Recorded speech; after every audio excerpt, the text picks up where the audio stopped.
მოგესალმებით. თქვენ უყურებთ სტრატეგიული კომუნიკაციების ცენტრის საქართველოს ვიდეო პოდკასტს სახელწოდებით როგორ და რატომ და მე მისი წამყვანი ერეკლე შუბითიძე ვარ. დღეს ვისაუბრებთ ძალიან საინტერესო და აქტუალურ თემაზე, ვისაუბრებთ ამერიკის საგარეო პოლიტიკაზე ტრამპის პერიოდში და განვიხილავთ ამერიკის საგარეო პოლიტიკას რუსეთ-უკრაინის ომის და რა თქმა უნდა ვიტკოფ-გეითის ფარგლებში. ამ მიმართულებით ჩვენ გვყავს ძალიან საინტერესო სტუმარი. დღეს ჩვენი სტუმარი არის ჯერ საქართველოს ინიციატივის თანადამფუძნებელი და GeoCase-ის ანალიტიკოსი გიორგი ანთაძე. ვიდრე გადავიდოდეთ ძალიან საინტერესო ეპიზოდზე, მინდა კიდევ ერთხელ შეგახსენოთ, რომ სიმართლე გაცილებით უფრო რთულად ვრცელდება ვიდრე დეზინფორმაცია, ამიტომ გთხოვთ მოიწონოთ ჩვენი ვიდეოები, იაქტიუროთ კომენტარებში და გამოიწეროთ ჩვენი YouTube-ის გვერდი.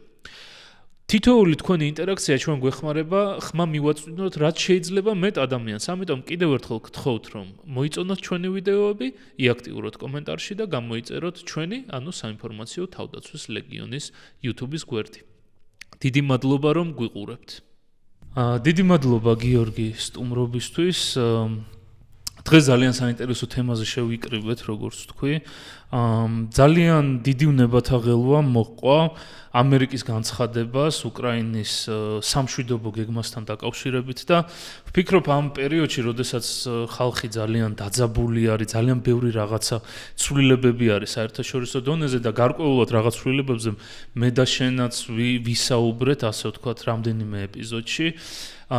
საჭირო არის ცოტა სტრუქტურულად შევხედოთ, საჭიროა ცოტა სიღრმისეულად შევხედოთ ამერიკის საგარეო პოლიტიკა ზოგადად გლობალურ ტრენდებს და აქედან გამომდინარე ვფიქრობ უფრო მარტივი იქნება ჩვენი მაყურებლისთვის აღიქვას ის პროცესები, რაც მიმდინარეობს და ვფიქრობ, რომ დავიწყოთ ზოგადად იმ ცნებით, რომ ამერიკა დღევანდელი ფუნქციით და დღევანდელი ხედვებით რაც არის ყოველთვის ესეთი არ იყო. ამერიკის საგარეო პოლიტიკა იყო დინამიური, სხვადასხვა პერიოდებში სხვადასხვანაირად მოგვევლინებოდა ამერიკა, სხვადასხვა როლში მოგვევლინებოდა, შეიძლება ითქვას და მნიშვნელოვანია დავიწყოთ და გავიაზროთ, რომ ეხლაც ამერიკის საგარეო პოლიტიკა გარკვეულ თავის როლის ძიებაში და შეიძლება ითქვას პოსტ-ცივი ომის პერიოდში გაურკვევლობის სიტუაციაში არის და მოდი დავიწყოთ თვითონ ისტორიული მოვლენებით. ამერიკა 300 წლის არის და ამ პერიოდში ჯორჯ ვაშინგტონის პერიოდიდან დღემდე საგარეო პოლიტიკა როგორ ყალიბდებოდა და რა მიმართულებებით ვითარდებოდა. კი ბატონო, 300-ის გახდება, ხო? ესე გამოდის. 1800, 1900 და 2000 ასე თქვა 76 წელს იქნება 300 წელი. კი ბატონო. მადლობა კიდევ ერთხელ პირველ რიგში მოწვევისთვის. მივესალმები ჩვენს მაყურებელს, ვინც გვიყურებს და მოგვისმენს და ნამდვილად რა თქმა უნდა, როდესაც ჩვენ საუბრობთ სახელმწიფოზე, ნებისმიერ სახელმწიფოზე და მithumetes დიდ სახელმწიფოზე, ხო? არ უნდა დაგვაუწყდეს, რომ სახელმწიფო თავისი არსებობისთვის, თავისი არსით არის სივრცობრივი მოვლენა. და ის არ არსებობს მარტო რაღაცა თქვა, როგორც საერთაშორისო ურთიერთობების სუბიექტი, მასზე უპირველესად სივრცითი აღქმები მუშაობს და გეოპოლიტიკას, ოდესაც ჩვენ სიტყვას ვახსენებთ ხოლმე, ხო, ჩვენ ძირითადად როგორ არის დღეს დამკვიდრებული, არა მარტო საქართველოში, მოდი თქვა ზოგადად, ყველგან ესე არის, რომ სიტყვა გეოპოლიტიკურ ცვლილებებს ხმარობთ, გეოპოლიტიკურ ტრენდებს რაღაც სხვადასხვა კონტექსტში ხმარობთ, მაგრამ სინამდვილეში ყველა უფრობდებთ საერთაშორისო ურთიერთობებისა და საერთაშორისო ვითარების რაღაცა მოვლენების, ტრანსფორმაციული მოვლენების ან რაღაცა ესეთი საკითხების აღსაწერად ვიყენებთ ხოლმე ამ სიტყვას. და ხშირად გამოცილად იმ პირველადი მნიშვნელობით, რაც მასში ჩაიდო როგორც დარგში, ასე თქვა, პოლიტიკური მეცნიერების ერთ-ერთ ასე თქვა პარალელურ მიმართულებაში, რომელიც მეტწილად გეოგრაფიული და სივრცითი დეტერმინიზმით არის განპირობებული პირველ რიგში და მერე თქვა ის ყველა მომიჯნავე საკითხი იკვეთება მასში, როგორც ასე თქვა გეოპოლიტიკურ სწავლებაში. ამას იმიტომ ვიძახი, რომ ამერიკის საგარეო პოლიტიკის ისტორიაც ეს რა თქმა უნდა მჭირდროთ იყო დაკავშირებული თვითონ შეერთებული შტატების როგორც სახელმწიფოს განვითარებასთან და მის განვითარებასთან გეოგრაფიულ სივრცეში. რა თქმა უნდა, როდესაც დაიბადა და დამფუძნებული მამები მას შექმნეს ასე ვთქვათ ამერიკის შეერთებული შტატები, უნდა გავიხსენოთ, რომ ის არისო, ხო, ამდენი შტატისგან შემდგარი და ფაქტობრივად ძირითადად ცენტრალურ და აღმოსავლეთ ჩრდილოეთ ამერიკის ნაწილს აერთიანებდა დასაწყისში. და თუ ჩვენ საგარეო პოლიტიკურ ჭრილში შევხედათ, ავინახავთ ჯერ მაშინ, რომ თანამედროვე გაგებით გარკვეულწილად შეიძლება ითქვას, რომ მაშინდელი პირველადი განწყობები და პირველადი გზავნილი დამფუძნებელი მამების და მათ შორის თვითონ ჯორჯ ვაშინგტონის შეიძლება შეფასდეს როგორც გარკვეულწილად იზოლაციონისტური. თუმცა ეს უფრო შემდგომი პერიოდის ტერმინი უფრო არის თვითონ ტერმინოლოგიური თვალსაზრისითაც მერი არის შეფასებული თქვა გარკვეული ისტორიული მოვლენები აი ამ ხედვის თვალსაზრისით და დარქმეული აქვს ეგ სახელი, თუმცა ჯორჯ ვაშინგტონის მიმართვა ერთ-ერთი კონგრესში, რომელიც არის ცნობილი ამ საგარეო პოლიტიკური მდგენელით, ის ასახავდა მაშინდელ ეპოქას და ეს არის ეპოქა, სადაც ევროპის კონტინენტზე ძალიან დიდი ცვლილებები ხდება. ძალიან მალე იქნება საფრანგეთის რევოლუცია, ანუ ეს არის ძვრები, ეს არის მთავარი გული ისტორიული ქარტეხილის დედამიწის მასშტაბით არის ევროპის კონტინენტი და ჯორჯ ვაშინგტონის გზავნილი არის, რომ ამერიკის შეერთებული შტატები უნდა ისარგებლოს თავისი გეოგრაფიული მდგომარეობით, ის რომ არის ოკეანე, ამხელა თქვათ ევროპულ კონტინენტთან აშორეს ოკეანე და გავიხსენოთ პარალელი გავაკეთოთ აი პირდაპირ ჯორჯ ვაშინგტონის ამ სიტყვებს დონალდ ტრამპთან beautiful ocean უნდა ეს რაღაც ეს ნარატივი უცებ ამოვარდა ისო ხელახლა ამდენი წლის მერე, ხო? ეს რას მიუთითებდა? რომ ახლად შექმნილი და დაბადებული რესპუბლიკისთვის, ხო? პირველადი რა თქმა უნდა იყო მის კონტინენტზე არსებული შიდა სივრცის საქმეები. და მათი მიდგომა იყო, რომ ჩვენ არაფერი არ გვესაქმება ევროპულ კონტინენტზე, ჩვენი არანაირად ანუ ფეხი არ უნდა ჩავდგათ იქ პირდაპირ ამ ტერმინებით. და ამერიკის შეერთებული შტატების ახალი ფუნქცია, ხო, ეს რაც ჰქონდათ, რომ ქართულად როგორ არის მაღლობზე შუქურას, რაც აი ახალი იდეებს თანაცხოვრების დემოკრატიული რაღაც ღირებულებითი სახელმწიფო უნდა შექმნილიყო, იქ ადგილზე უნდა განვითარებულიყო და რეალურადაც ასე იწყება რა, ნელ-ნელა წლები ჭირდება იმისათვის, რომ ამერიკის შეერთებული შტატებმა ჯერ მთლიანად აითვისოს ჩრდილოეთ კონტინენტი, იქ გაძლიერდეს, კონსოლიდაცია მოხდეს, ჩამოყალიბდეს იმ გეოგრაფიული სივრცითი გაგებით მეტნაკლებად, რომელიც ჩვენ დღეს ვიცით და წარმოგვიდგენია ამერიკის შეერთებული შტატები, ანუ აითვისოს ის გეოგრაფიული სივრცე, რომელიც არის მეხა დღეს მისი, ასე ვთქვათ, გეოგრაფიული ტერიტორია. ხო, ამას ბუნებრივ ერთ დღეში ვერ იზამდნენ, ამას და აცლეულები. და ზოგადად ითვლება, რომ ჯორჯ ვაშინგტონმა გარკვეული ასეთი დანაბარები დატოვა ამერიკული შემდეგი პოლიტიკოსების მომავალი თაობისთვის, რომ ის ქარტეხილები, რაც ევროპულ კონტინენტზე ხდება, ის არის მათი შიდა საქმე და ჩვენ ეს ნაკლებად უნდა შეგვეხებოდეს და უნდა კონცენტრირდეთ ჩვენს ჩრდილოეთ ნახევარსფეროზე ამერიკის და ასე შემდეგ. თუმცა ბუნებრივია გარკვეული ისტორიული მოვლენების მერე და ამ კონტექსტში ძალიან მნიშვნელოვანია იგივე ნაპოლეონის ომები და ის რაც მერე ევროპის კონტინენტზე ხდება, ხო? გავლენას ახდენს ამასობაში ამერიკა უკვე ნელ-ნელა კონსოლიდაციას ახდენს, ყალიბდება და ფაქტობრივად შუა წელში, მე-19 საუკუნის შუა პერიოდში უკვე ჩდება ის განცდა, რომ ეს გეოგრაფიული არეალი უკვე ცდება მისი ინტერესები, თქვათ, მარტო მხოლოდ აი უშუალოდ აი ჩრდილოეთ აი ამ გეოგრაფიულ არეალს და ის ზღვები, რომელიც მას აკრავს, იქ უკვე ამერიკული ინტერესები არის და აქ უკვე გარკვეული კონფლიქტები ჩნდება აქ საფრანგეთთან, ბრიტანეთთან, ესპანეთთან კონფლიქტური სიტუაცია კოლონიურ ძალებთან და ერთ-ერთი მთავარი გზავნილი ის უნდა იყო რაც ყალიბდება ამ პერიოდში და რაც აი მონროს დოქტრინასთან არის უკვე კავშირში, რომ 19 საუკუნის შუაში ან დასაწყისში ან 20-იან წლებში, როდესაც აი პრეზიდენტ მონროს პერიოდი არის, უკვე ყალიბდება მკვეთრი ხაზი იმისა, რომ დასავლეთ ნახევარსფერო ამერიკის, ან ორივე კონტინენტი, ეს არის ამერიკული ინტერესისთვის, ამერიკისთვის საინტერესო ტერიტორია და აქ ევროპული კოლონიალიზმი არ უნდა დაბრუნდეს. ნაპოლეონის ომების მერე იწყება ლათინურ ამერიკულ ქვეყნებში განმანთავისუფლებელი მოძრაობები, ასე ვთქვათ, იქმნება ეს იბადება ნელ-ნელა ლათინურ ამერიკული სახელმწიფოები და აქ პირდაპირ ჩდება მაშინ აი პირდაპირ საუბარი, რომ დასავლეთ ნახევარსფერო არის ამერიკის ინტერესი და ამერიკამ არ უნდა დაუშვას ევროპული კოლონიალიზმის მოbrunება, აი პირდაპირ ესეთი კონოტაციით.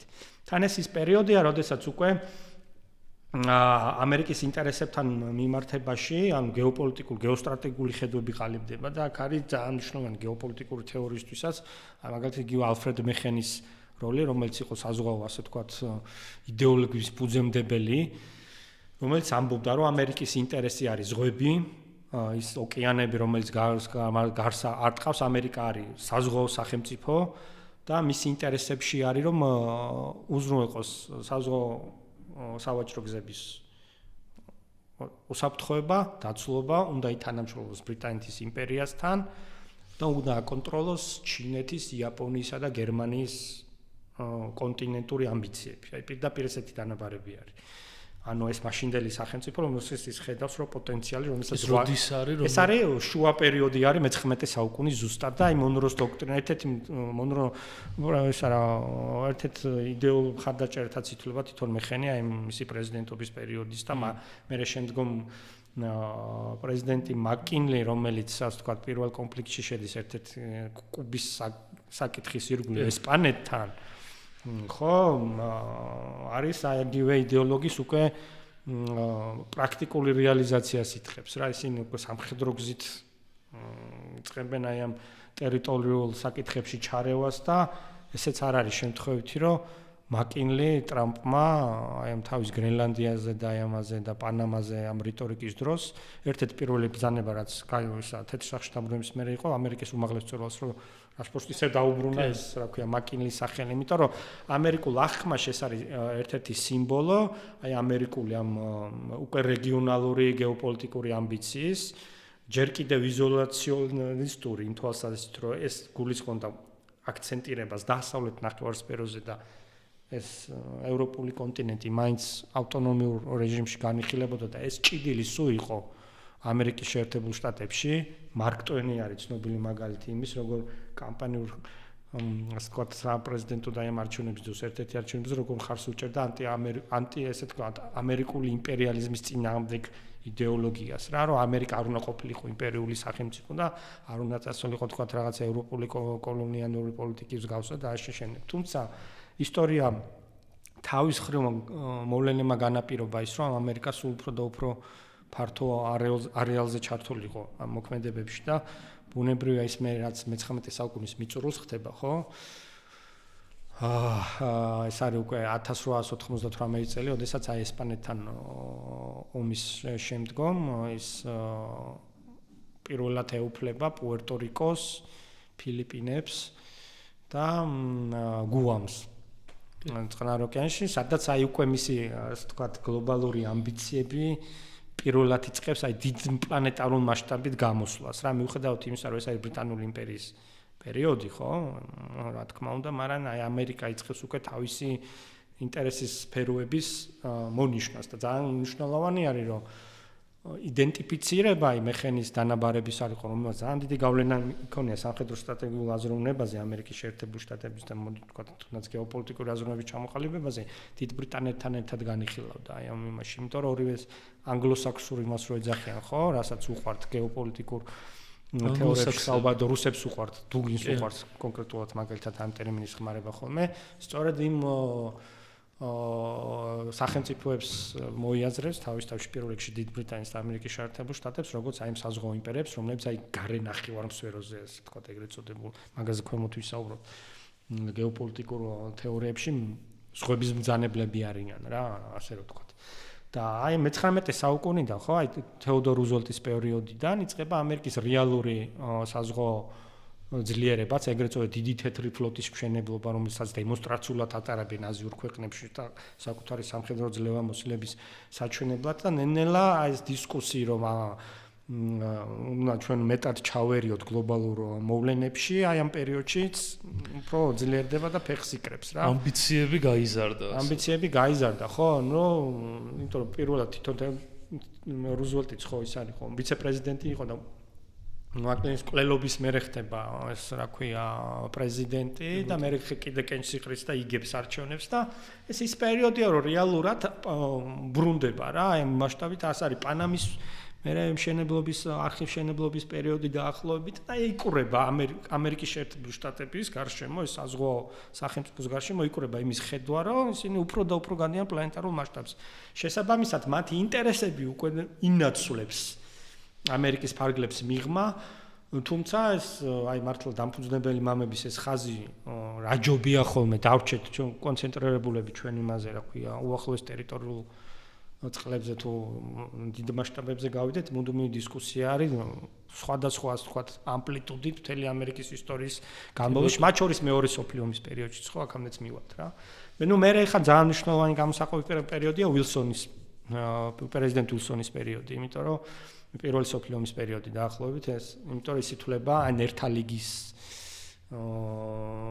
თან რუზველტთან მიმართებაში მნიშვნელოვანი ფაქტია, მასაც ხაზი გაუსვათ, რომ ეს არის ნობელის პრემიის მშვიდობის დარგში მფლობელი ადამიანი, რომელსაც რუსეთი-იაპონიის ომის ასე ვთქვათ მოლაპარაკებებში დიდი წვლილი მიუძღვის და ამის გამო მიიღო ეს კიდევ ერთი დემონსტრაცია იყო უკვე რომ ამერიკა გლობალური დონის საკითხებში უკვე როგორც ყველაზე მზარდი სუპერძალა პირდაპირ იყო ჩართული.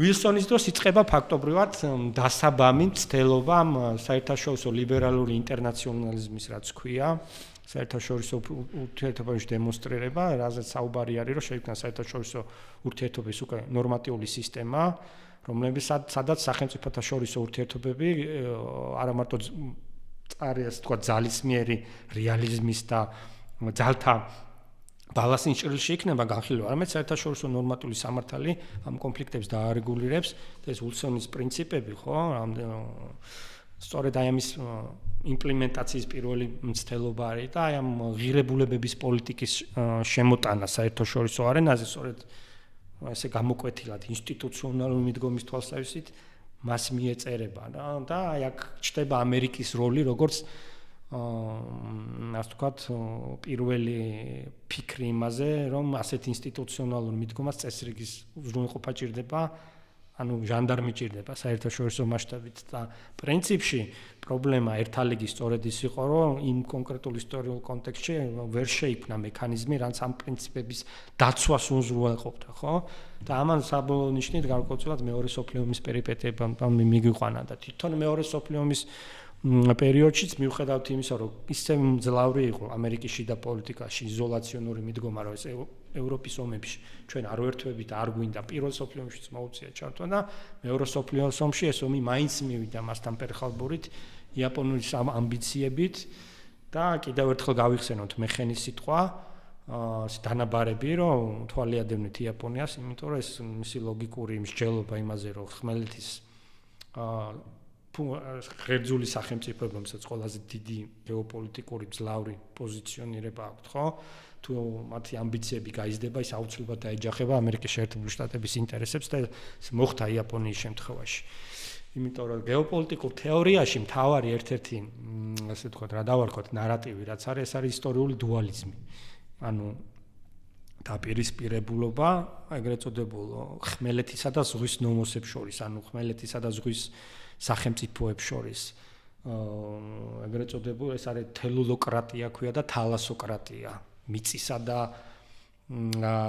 ზღვის აქტორების ძალთა ბალანსის ჭიდილი და ზღვის სახელმწიფოები გეოპოლიტიკურ თეორიაში არის ეს საზღვაო რკალი, რომელიც აი სახმელეთო სახელმწიფოებს გარშემო არტყავს.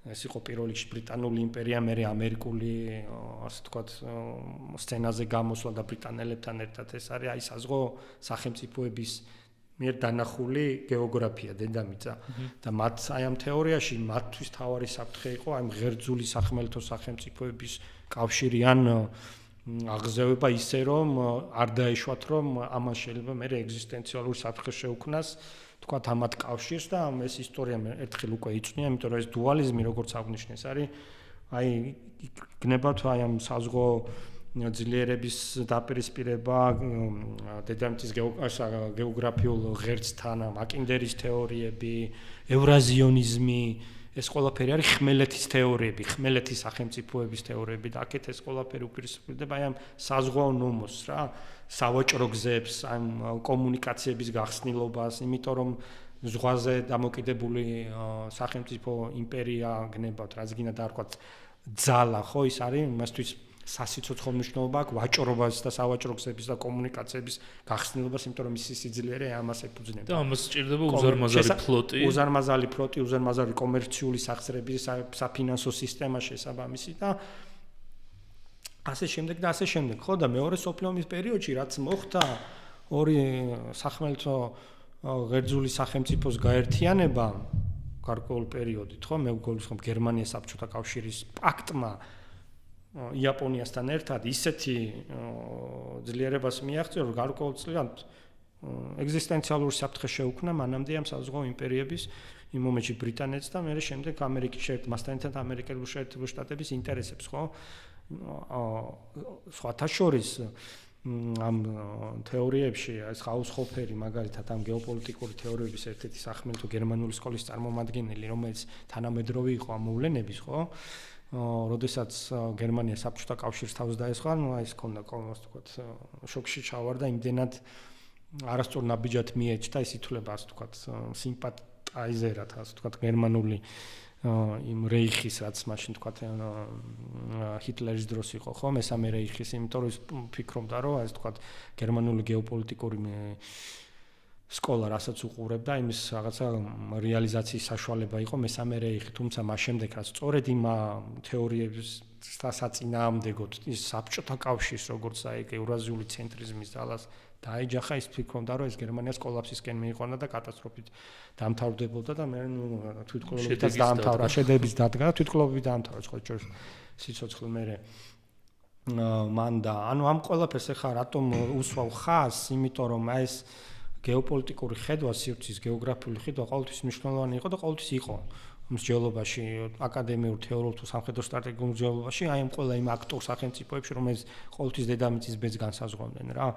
და ის რომ საბჭოთა კავშირი და გერმანიის ერთ-ერთ დაკავშირებული იაპონიასთან კინაღამ გადაიყოლა ანგლოსაქსონური სამყარო, ეს შემდგარი ფაქტი დადგა მეორე მსოფლიო ომში და ნუ საბოლოო ნიშნით მე ისე მოხდა რომ გერმანიის წინააღმდეგ და იაპონიის ამ Axis and Allies რაც არის ხო ამ Axis-ის ამ ღერძის ბოროტების ღერძის ეგრეთ წოდებული წინააღმდეგ გაერთიანდნენ მაშინ და ნუ აი ამ თვალსაზრისით განვითარდა ისტორია, თუმცა ბუნებრივია მეორე მსოფლიო ომის მერეც უკვე ორი ბანაკი ჩამოყალიბდა ნუ საბჭოთა კავშირი და ამერიკის შეერთებული შტატები და თავისი არსით გეოპოლიტიკური თეორიის წესში კიდევ ერთხელ თუ შევხედავთ ეს იყო კლასიკური აი დუალიზმის დაპირისპირება ბიპოლარული სამყარო და საერთაშორისო ურთიერთობების ჭრილში ესე ბიპოლარული სამყარო გეოპოლიტიკური ჭრილში დუალიზმის კლასიკური შედეგი მივიღეთ საზღვაო ანგლოსაქსონური დასავლური ასე ვთქვათ სამყარო, რომელიც საზღვაო ძლიერებას, რა თქმა უნდა, ამერიკის შეერთებულ შტატებს და დიდ ბრიტანეთს და ამერიკის დახმარებით, მარშალის გეგმით, ტრუმენის გეგმით, ამერიკის საგარეო პოლიტიკა უკვე დედამიწის მასშტაბით გახდა, ხო, აქტიური, იმიტომ რომ იქ წვავე საკითხი დადგა იდეოლოგიური, რომ კომუნიზმის გავრცელება შეეჩერებინათ კონტინენტზე, მათ შორის პირველ რიგში ევროპაში და ტრუმენის ასე თქვათ პოლიტიკა და მარშალის გეგმა ეს იყო პირველი ასეთი უკვე პლანეტარული როლის პროგრამები, რომლებმაც ამერიკას მისცა ეს ფუნდამენტალური ღერძის ფუნქცია, რომ დემოკრატიული სამყაროს, ასე თქვათ arsenal of democracy უნდა გამختارიყო ის პირველ რიგში, რა თქმა უნდა, თავის მოკავშირეებთან ერთად და ამის სამხედრო სტრატეგიული რეალიზაცია იყო, რა თქმა უნდა, ჩრდილოატლანტიკური ალიანსის შექმნა, ანუ სტრატეგიული კომპონენტი, სამხედრო სტრატეგიული კომპონენტი, რომ საბჭოთა კავშირიდან მომავალ სამხედრო საფრთხეებზე პასუხი აი ეს რა თქმა უნდა ეს ალიანსი გახდა, მაგრამ რეალურად ეს რა თქმა უნდა არა მარტო ევროპის კონტინენტს მოიცავდა, არამედ ეს ჭიდილი ხო, წელი ცივი ომის პერიოდში მთელი დედამიწის მასშტაბში მიდიოდა ხო, სხვადასხვა კონტინენტის, სადაც თქვა საბჭოთა კავშირი ამ თავის ინტერესების რეალიზაციას კომუნიზმის გავრცელებას ცდილობდა. ამერიკის შეერთებული შტატები მეორე საგარეო პოლიტიკა მეორე მსოფლიო ომიდან ბუნებრივია ვერანაირად ვეღარ გახდებოდა იზოლაციონისტური საბოლოო იმ პერიოდში ეს დამთავრდა, წარმოვიდა წინა დამთავრდა იმ გაგებით რომ რა თქმა უნდა ის ვერ იქნებოდა ესეთი პოპულარული რაც მანამდე იყო და მე უფრო მეტი მხარდაჭერი ყავდა თუნდაც 40-იან და 30-იან წლებში ხო, იმიტომ რომ გასაგებია ევროპულ თეატრზე მოხდარი ქარტეხილების გამო პირველ რიგში. და ნუ მე ახლა ამის პასუხი არის ბუნებრივია ეს შეკავების პოლიტიკა, ბირთვული ანუ ეს კონტეინმენტი რაც გულისხმობდა იმის რომ არ დაეშვათ კომუნიზმის შემდგომი გავრცელება. შესაბამისად ამ სტრატეგიის მერე ამერიკის შეერთებული შტატები იძულებული იყო და მოწადინებულიც იყო, ესე ვთქვათ, რომ ყველგან იქ ჩართული იყო კონფლიქტებში, სადაც საბჭოთა კავშირისგან ზურგით რომელიმე სახელმწიფო შეეცდებოდა კომუნისტური გავლენის გაფართოებასთან, ძალიან მალევე კორეის ომები, ვიეტნამის ომი, სხვადასხვა პროქსი ომები აფრიკის კონტინენტზე თუ ლათინური ამერიკის კონტინენტზე, აი ამ ყველაფრის გამოხატულება იყო. თუმცა შეიძლება ითქვას, რომ 80-იან წლებამდე ნიქსონიდან მოყოლებული, თქვათ რეიგანის პრეზიდენტობამდე, მაინც ბალანსი იყო ასე თუ ისე, თუ არ იგებდა ამერიკა, არც აგებდა და უფრო შიდა, მაგალითად 1980 წლის ამერიკის არჩევნების გარშემო პერიპეტიებს თუ წაიკითხავთ, ეს შიდა დისკუსი მაინც არის ისეთი, რომ ამერიკა ომს სიმდომს ვერ იგებს რა. იმიტომ რომ იქ ბევრი კერა არის აფრიკაში, ანგოლა, იქ ნიკარაგუა არის, კამბოჯა, ლაოსი, ვიეტნამი გაწითლებულია, რაღაცა ეს განცდა არის და რეიგანი ცნობილი სიტყვები, რომ ჩვენ კომუნიზმი არა მარტო უნდა შევაჩეროთ, არამედ უნდა დავამარცხოთ, სწორედ აი ამ საპრეზიდენტო კამპანიის დროს იწყება ეს მიდგომა და არა მარტო უნდა შევაჩეროთ, არამედ უნდა აქტიურ მოქმედებაზე გადავიდეთ და იწყებს ის პრინციპში ყველა იმ კერაზე, აი იმ ჯგუფების დაფინანსებას და ასე ვთქვათ ხარდაჭერას, რომლებიც კომუნისტს ებრძვიან, ხო? და ლათინურ ამერიკაშიც არის პინოჩეტის რეჟიმიც იგივე მიდგომის რეალიზაცია არის, ანუ კომუნისტების მიუხედავად იმისა, რომ რამხელა დანაშაულებები იყო, ხო, ჩადენილი იმ რეჟიმის ხარდაჭერის მომენტში, მაგრამ აი აქაც ამერიკის საგარეო პოლიტიკა არის, რა თქმა უნდა, აი თელ დედამიწის პლანეტარული მასშტაბში ცივი ომის დაპირისპირების კონტექსტში აი დემოკრატიული საყოველთაოს მთავარი პოლიციელის როლისთვის ემზადება, მოდი ესე ვთქვათ. ის შედეგადაც, ფაქტობრივად საბჭოთა კავშირის დაშლის მერე, ალბათ დაახლოებით 2001 წლამდე გასაკუთრებულად აი გაჩნდა ეს განცდა, რომ რაღაც ლიბერალური ინტერნაციონალიზმი, გლობალიზაცია, საერთაშორისო ვაჭრობა დაამთავრებდა ისტორიას, ხო? და end of history-ც აი ამის ზუსტად პირდაპირ სახელი, იმიტომ რომ ისტორიას იმიტომ ახსენებ, ისტორიულ დუალიზმს იმიტომ ახსენებ, რომ ისტორიის დამთავრება ტერმინი სწორედ იმას გულისხმობდა, რომ ეს სახელმწიფოთა შორისო ეს კონკურენცია, ძალთა ბალანსის პოლიტიკა, ეს ყველაფერი თითქოს წარსულს ჩაბარდებოდა და რაღაცა გლობალიზაციის და საერთაშორისო ვაჭრობის და საერთაშორისო ინსტიტუტების გაძლიერების შედეგად ეს ყველაფერი ასე ვთქვათ მინიმუმამდე დავიდოდა და პრინციპში აი კლინტონის პერიოდის ამერიკის შეერთებული შტატების საგარეო პოლიტიკა ფაქტობრივად სწორედ ამაზე არის ორიენტირებული, რამდენიმე ჰუმანიტარული ბჭყალებში ინტერვენციაც ხდება, აქ არის კოსოვო, აქ არის იუგოსლავიის დაშლის შედეგად ეს ჩარევები და ნუ აი საერთოდ ნატოს გაფართოება, ნუ ძალიან აქტიური ეს არის აი ის პერიოდი, როდესაც აი ამერიკის აი ეს ერთპოლუსიანი სამყარო დემოკრატიის ესე თქვათ არსენალის სრული გამარჯვებით არის და ნუ საერთაშორისო ლიბერალური ინტერნაციონალიზმი შეიძლება მწვერვალი არის ეს პერიოდი, თუმცა 2001 წლის 11 სექტემბრის მერე ეს მულტილატერალიზმი საერთაშორისო ურთიერთობებში გარკვეულწილად უნილატერალიზმითაც აცვლება, იმიტომ რომ ამერიკის შეერთებული შტატები ისეთ ომებს იწყებს, სადაც მას უკვე ისეთი საერთაშორისო მხარდაჭერა არ აქვს, მაგრამ განსხვავებით იგივე ავღანეთის კამპანიისგან მოგიხსენებათ, გაეროს მხარდაჭერის გარეშე იყო ერაყის კამპანია, გერმანია, საფრანგეთი არის ყოფილნი ამის კატეგორიული წინააღმდეგები და ასე შემდეგ ამერიკა აგრძელებს ამ ერთ ჟანდარმიან სამყაროში თავისი საგარეო პოლიტიკის ხედვის რეალიზაციას, ბრძოლას საერთაშორისო ტერორიზმის, ასე ვთქვათ, ტერორიზმის წინააღმდეგ იწყებს ომს, რომელიც ჩემის აზრით ასევე, არა მარტო ჩემი, უამრავი ამერიკული აკადემიური ამერიკელების წარმოდგენით იყო სტრატეგიული შეცდომა, იმიტომ რომ კლასიკური ელემენტარულად კლასიკური სამხედრო სტრატეგიული თეორიითაც შევხედოთ, როდესაც შენ იწყებ ომს და არ იცი ახალი მშვიდობა როგორ დაამყარო, ანუ იქ მანამდე არსებული მშვიდობა გარდაქმნა უფრო მისაღებს სტაბილურ პროგნოზირება და ახალ მშვიდობა და გამოხვიდე ომიდან.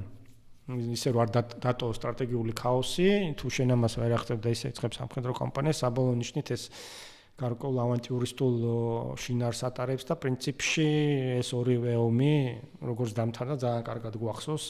ამან გამოიწვია არა თუ ჯერ ეს ანტიამერიკული განწყობების და მათ შორის მუსულმანურ სამყაროში, ევროპაშიც ძალაუფლების ვაკუუმები შეიქმნა უზარმაზარ სივრცეებზე, ცენტრალურ აზიის სამხრეთით, ხო, ახლო აღმოსავლეთში, ISIS-ის აღზევება ამ ნანგრევებზე ეს ყველაფერი იყო ზუსტად იმის გამოძახილი, რომ ის ფუნქცია, რომელიც თუნდაც პირველი სპარსეთის ომის, ასე ვთქვათ, კამპანიის პერიოდში ძალიან კარგად შეასრულა ამერიკამ. აი ძალიან მიყვარს ჭყალებს თუ შეიძლება მიგიყვარდეს, მაგრამ იმ თვალსაზრისით, რომ სამხედრო თეორიის სწავლის და ისტორიის თვალსაზრისით თუ რამე სანიმუშო კამპანია არის, აი ესეთი მეთოდოლოგიური არის ერაყის პირველი კამპანია, იქ სადაც სამხედრო და პოლიტიკური მიზნები იდეალურ თანხმედრაში იყო და ამის რეალიზაციაც იდეალურად მოხდა. ანუ ძალიან კარგად იყო მიზნები და სამხედრო პოლიტიკური მიზნების თანხმედრა. კუვეიტის განთავისუფლება, სადამ ჰუსეინისაგან და ერაყისგან მომდინარე სამხედრო საფრთხის აბსოლუტური ნიველირება, მაგრამ გაჩერება იქ წითელი ხაზების გავლება, რაც კოლაფს არ გამოიწვევდა რეგიონში. და ანუ მე ხა ჩვენ ისედაც გვისაუბრეთ სხვადასხვა დროს, რომ ხა ობამას პრეზიდენტობის დროს უკვე გაჩნდა ბზარები ამერიკის პოზიციონირებაში გლობალურ მასშტაბში, იქიდან გამომდინარე, რომ თუნდაც იქ სირიაში მიმდინარე მოვლენების ფონზე ის წითელი ხაზები, რაც ამერიკის შეერთებულ შტატებმა და თვითონ პირველად ობამამაც გახაზა მაგალითად, რომ იგივე ქიმიური იარაღის გამოყენება იქნებოდა წითელი ხაზი ან რაღაცა მსგავსი და ოდესაც ამას არ მოხდა ადეკვატური პასუხი დემოკრატიული სამყაროსგან, ეს ის პირველი დაუსჯელობის სინდრომი უკვე აჩვენებდა, რომ ეს უკან იხევდა ამ უკვე იმ საერთაშორისო ნორმებს თუ წესრიგს აღარ აყავს დამცველი და ის ბუნებაში გამონთავისუფლებელ სივრცეს ყოველთვის ვიღაცა ავსებს, აი ამ შემთხვევაში მაგალითად რუსეთი არის იყო ის ძალა, ჩინეთთან ერთად ბუნებრივია, იმიტომ რომ თელა მოვლენების ფონზე ჩინეთში ჩვენ ცალკე გვისაუბრება, შეგვიძლია ცოტა შევეხოთ, ხო? შევეხებით აუცილებლად. სარგებლობს რუსეთი, მისი ყოფნა, ანუ პიკზე გადის რუსეთი, ანუ პოსტ საბჭოთა რუსეთის სიძლიერის პიკი არის დაახლოებით 24-დან 22 წლამდე, შეიძლება ესე ითქვას, ხო? სამხედრო ბაზები უჩნდება, სირიაშია წარმოდგენილი, ყველგან აფრიკაში არის, ანუ ძალიან აი ეს დოქტრინალურ და კონცეპტუალურ დონეზე რაზეც მუდამ წუხდა თავის სტრატეგიულ დოკუმენტებში, რომ პრესტიჟი ქონა დაკარგული და საერთაშორისო აზნაზე ისე აღარ იყო წარმოდგენილი, აი ამ პერიოდში შეავსო ზუსტად, ხო? 14-დან 22-მდე, ხო? ხო, ნუ ამ თავარი მოვლენები, ყირიმის ანექსია ხდება ამ დროს მანამდე ამერიკის კიდევ ერთ-ერთი საგარეო პოლიტიკის ერთი ვექტორი კიდე ის არის, რომ ამ ომების შედეგად ნავთობის ფასის კვეთრი ვარდნახ მაღლა აწევა ხდება, ამაზე სასარგებლოს რუსეთი იწყება ეს ეკონომიკური ფეხზე წამოდგომა, თავდაცვის დაფინანსება, ასე შემდეგ, იმ ყველაფრის დაფინანსება, მოდერნიზაცია ჯარის, ხო? ამის ერთ-ერთი ის იყო და მიუხედავად იმისა, რომ 2008 წლის ომი იყო, ხო? ყველას გვახსოვს მე ეს გადატვირთვის პოლიტიკა, რომელიც აბსოლუტური კრახი დამტა საერთო ჯამში და 2014 წლით დაგვირგვინდა ეს, ასე ვთქვათ, ყირიმის ანექსიით. ასე რომ ეს ერთი მიმართულება და მეორე მიმართულება ის იყო, რომ 2001 წელს ჩინეთის, ასე ვთქვათ, საერთაშორისო სავაჭრო ორგანიზაციაში გაწევრიანებით დაიწყო კიდე ძალიან მნიშვნელოვანი პროცესი, რომელსაც ამერიკის ისტორიაზე და ამერიკის შიდა პოლიტიკაზე და ამერიკის საგანმანათლებლო პოლიტიკაზე შორს მიმოვალი გავლენა მოახდინა. დაიწყო დასავლური კაპიტალის ტექნოლოგიების ნოუ-ჰაუს ამ ყველაფრის ნელ-ნელა გადინება ჩინეთში და ამ უზარმაზარმა სახელმწიფოს კონტროლირებადმა ეკონომიკამ აი ამით ისარგება პირველ რიგში, რა თქმა უნდა, რა თქმა უნდა თავიანთი ესეთი განსხვავებული მიდგომით, მაგრამ ამ პერიოდის ამ 20 წლების დამსახურება ჩინეთის აღზევება, რა თქმა უნდა, აბსოლუტური აქსელერაცია, ხო, ეკონომიკური წინსვლის, რომელიც სწორედ 2001 წლიდან და მერე იწყება, ხო? და 2010-იანები ამის უკვე მწვერვალი არის. და მას იმით უმაქვს მნიშვნელობა, რომ აი ამ პერიოდში 2010-იან წლების დასაწყისში უკვე ძალიან მომწონდა შიდა სტრუქტურული პრობლემები თვითონ ამერიკის შეერთებულ შტატებში. პოლიტიკური ელიტების მიმართ უნდობლობა, ტრადიციული ეს დაიწყებული ამერიკის გაჩენა, ეგრეთ წოდებული ძველი ინდუსტრიული ამერიკის, რასაც ეძახიან Forgotten America, ანუ აი ეს სამრეწველო რაიონების ნელ-ნელა გაღარიბება, დახურვა წარმოებების გატანა, მუშათა კლასის ამერიკული სტაბილურობისა და პერსპექტივის მაღაროების დახურვა. ყველაფერი, ანუ აი ეს განცდა, რაც ამერიკულ ცხოვრებას ქმნიდა, ხო? ნელ-ნელა იწყება ძალიან დიდი შიდა პოლარიზაცია ამას. თან ნელ-ნელა სხვადასხვა იდენტობის ჯგუფების პოლიტიკა და ეს ყველაფერი ნელ-ნელა ზედეშენება, ეს მემარცხენე ვოუკიზმი, ეს ყველაფერი და ნელ-ნელა იწყება ძალიან სტრუქტურული პრობლემები თვითონ ამერიკის შეერთებულ შტატებში, აი ამ საგარეო პოლიტიკის მის ფონზე. რისი პასუხიც იყო ტრამპის 2016 წელს გამარჯვება, ფაქტობრივად რაღაც ვიღაც აუთსაიდერი, რომელიც აი ამ დაიწყებული ხალხის ხმას აჟღერებდა ისე პროტექციონისტური ეკონომიკაზე, პოპულიზმი, ისე რა ქვია, ამ ინდუსტრიული რაიონებში მცხოვრები ამ ხალხის, ასე ვთქვათ, ხმა გახდა თითქოს აი ტრამპი იმ პერიოდში და გარკვეულწილად აი ეს არა აქამდე დამკვიდრებული პოლიტიკური ელიტის წარმომადგენელი იყო, გარედან აუთსაიდერი შემოვიდა და აი ყველაფერმა რა თქმა უნდა სხვა ყველა ფაქტორთან და შეფუთულმა იმუშავა იმაზე, რომ ამ ტრამპმა გაიმარჯვა იმ 2016 წლის არჩევნებში, ხო? ერთს დავამატებ, რომ ანუ როცა ვსაუბრობთ, რომ ის იყო აუთსაიდერი, მაყურებელმა უნდა გაიაზროს, რომ აუთსაიდერი არ იყო იმ გაგებით, როგორც ახლა შეიძლება ბერნი სანდერსი იყოს დემოკრატებში, აი მემარცხენე, უკიდურესად მემარცხენე ან რაღაც. ის საერთოდ არ იყო რესპუბლიკური პარტიის წევრი. მან ამერიკის საპრეზიდენტო არჩევნებში ჩართვა რო გადაწყვიტა, ის იყო დამოუკიდებელი კანდიდატი. რესპუბლიკელებს თავისი პრაიმერი ჰქონდათ და ტრამპი იყო დამოუკიდებელი კანდიდატი. უბრალოდ რაღაც პერიოდის შემდეგ გამოირკვა სხვადასხვა კვლევებით, რომ ტრამპის ამომრჩეველი და მხარდაჭერი პრაქტიკულად მოყავდა, ასე ვთქვათ, რესპუბლიკური პარტიიდან, ანუ რაღაც ნაწილი მიიზიდა თვითონ. და შესაბამისად რესპუბლიკური პარტიის პოლიტექნოლოგიურ ინტერესებში იყო ტრამპის ინტეგრაცია თავის სტრუქტურაში, ვიდრე გაეხლიჩა ხმები, ანუ რესპუბლიკური ხმები, რომ ნაწილი ტრამპს წაიღო როგორც დამოუკიდებელს, ნაწილი რესპუბლიკელებს წაიღოთ, ისინი გარდაუვალ წაგების წინაშე იქნებოდნენ და გაიმარჯვებდა ჰილარი კლინტონი. მათთვის ეს იყო აბსოლუტურად მიუღებელი და მაშინ მიიღო რესპუბლიკურმა პარტიამ გადაწყვეტილება, რომ ტრამპი უნდა გამხდარიყო რესპუბლიკური პარტიის სახე.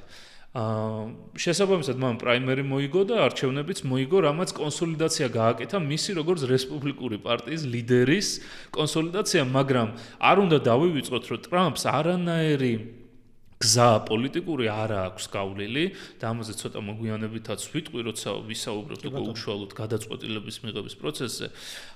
ის არ ყოფილა არც ერთ დონეზე პოლიტიკურ პროცესებში ჩართული, ის მთელი ცხოვრების განმავლობაში იყო დემოკრატების დონორი, დემოკრატიული პარტიის დონორი, ანუ სრული აუთსაიდერი იყო, მისთვის ეს რესპუბლიკური პარტია გადაწყვეტილების მიღების სტილი, სხვადასხვა ჯგუფები. აი ძალიან კარგი დემონსტრაცია თვითონ ტრამპის ფაქტორი, რომ იმდენად ეს establishment რაც ანუ დამკვიდრებული პოლიტიკური პარტიებთან, ელიტებთან იმდენად უკვე გაუცხოების მომენტი იყო, ძალიან დიდი ნაწილში ამერიკელი ამორჩევნს მეცილად რესპუბლიკელებს, იმიტომ ტრადიციულად ითვლებოდა, რომ ეს როგორ და აგრარული კი არა, არაურბანული ამორჩევლის დიდი ნაწილი ყოველთვის უფრო რესპუბლიკური იყო, რომელიც იყო ამ ინდუსტრიულ ზონებთან, სხვადასხვა იმათთან ჭიდრო კავშირში ამ ყველაფერთან, ხო?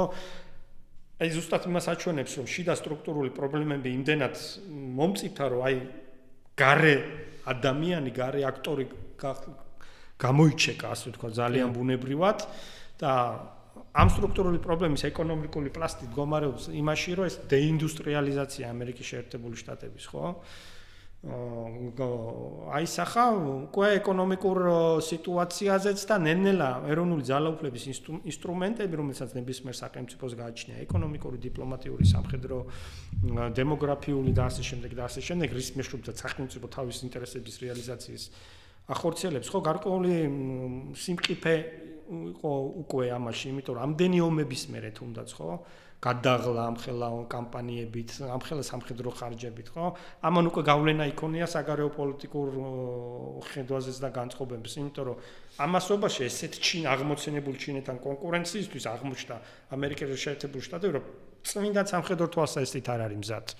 და ეკონომიკა ავტონომიურ დიდ ომს ეხაც მაგას იძახიან. სულ მუდმივად სხვადასხვა სიმულაციები, სხვადასხვა ასე ვთქვათ, სამხედრო თამაშებით და სხვადასხვა ამ სცენარების დამუშავებით, უბრალოდ ფიზიკურად ამერიკა არ არის მზად და ამხელა რესურს დედამიწის მასშტაბით დემოკრატიის გავრცელებაში ჩათხლეშილი ტრილიონები, ხო, 3 ტრილიონზე მეტი არის დაახლოებით ორივე ომში დახარჯული. ხო, არ მოიტანა ის შედეგი, რა მოლოდინებს იყო, ვერ დამყარდა ამ იმაში, რატო ვერ დამყარდა, საერთოდ ცალკე საუბრის თემაა, ხო, იგივე გეოპოლიტიკურ თეორიებიდან რო წამოვიდეთ, შეგვიძლია ვთქვათ, ჰანტინგტონი გავიხსენოთ, ცივილიზაციური მომენტი გავიხსენოთ, ცივილიზაციის მნიშვნელობა გავიხსენოთ, ეს შმიტის თეორიები რა, ანუ რომ ყველა გეოგრაფიას თავისი კულტურული, ეთნიკური, პოლიტიკური, უნიკალური შემადგენელი ნაწილი გააჩნიას, ვთქვათ, ადგილ მდგომარეობა გააჩნია, რაღაცა ესე ითარგმნება ქართულად, რასაც ესე მარტივად გარედან ვერ შემოიტანა, ასე ვთქვათ, და ვერ მოახვევ თავს თუ ეს ბუნებრივად ევოლუციურად არ გავგვითადა და ახლო აღმოსავლეთში აღმოჩნდა, რომ ამ მილიარდები დემოკრატიის მშენებლობა არ გამოდის. და ბევრ პრობლემასთანაა დაკავშირებული და ეს ცვეთა ძალისხმევის ესე დავარქმევდი, ხო?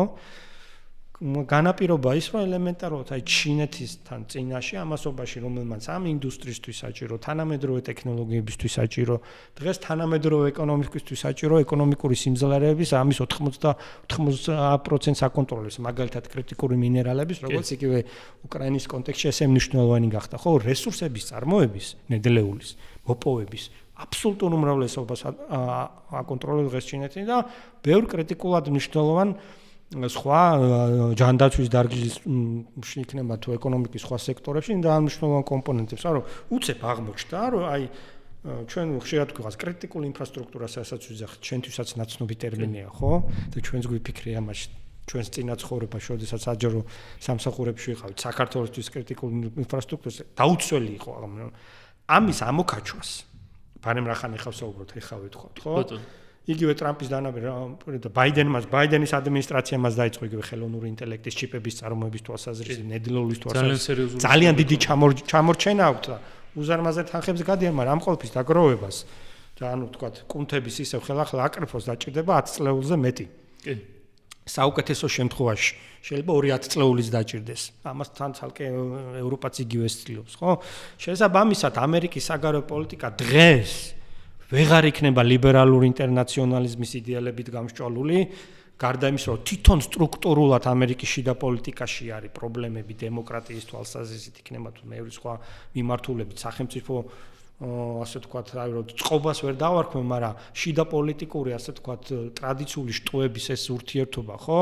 ეგზისტენციური კრიზისი აქვს ორივე პარტიას. ეგზისტენციური კრიზისი აქვს ორივე პარტიას, თავის ამორჩეულთან მიმართებაში და სახელმწიფო ინსტიტუტების არსებობაც, აი, ძალიან არატრადიციული ფორმით არის დღეს, ხო? აი ტრამპის მოსვლა და აი ეს მასკის ჩარევა, ეს რაღაცა ოპტიმიზაცია, ათასობით თანამშრომლის გაყრა, დახურვა, მაგას პროექტი. ეს ყველაფერი არის პასუხი დღევანდელ ამერიკულ მდგომარეობაზე, იმიტომ რომ მისი ადგილი დღევანდელ დედამიწაზე ისე რომ ვთქვათ, ხო? მათი გადმოსახედიდან ისე ვიწროვდება. ანუ ეს კი არ ნიშნავს, რომ სულად იზოლაციონისტური გახდება და ტრაუბრუნდება რაღაცა მონროს დოქტრინას, მონროს პერიოდის ამერიკას, როდესაც ამ კვეთრად ევროპაზე თქვა, რომ ნახევარსფერო დასავლეთი ჩემი არის. და სხვაგან არ ჩაერევა, არავეს ვერ მოხდება ბუნებრივია ტრადიციული გაგებით, იმიტომ რომ მას თავარი კონკურენცია და კონკურენტი აზიაში ყავს, მაგრამ იმისთვის რომ განმოითავისუფლოს მას ძალები, აქ მას სიმყარე ნახევარსფეროში ჭირდება. თუ რაღაც ასაცილო იყო გაგიჟდა ყველა, ხო, რა გრენლანდია აუთხდა და რა პანამა აუთხდა, საერთოდ მოულოდნელი იყო და მე ინაუგურაციამდე ერთი კვირით ადრე გამოვაქვეყნე ის სტატია, სადაც გეოპოლიტიკური თეორიის ჭრილში ვხვდები, რატო გახდა ეს უცებ საერთოდ გრენლანდია, იმიტომ გახდა რომ ჯერ ერთიც ჩრდილოანი წყლები ამ გლობალური დათბობის გამო დნება და ეს ვაჭრობა ჩრდილოეთიდან გაცილების სწრაფი იგივე ჩინური ტვირთებისთვის ვიდრე ტრადიციული გზები იყო და ეხლა ამდენიმე დღის წინ ბრიტანეთის პორტებში ჩავიდა.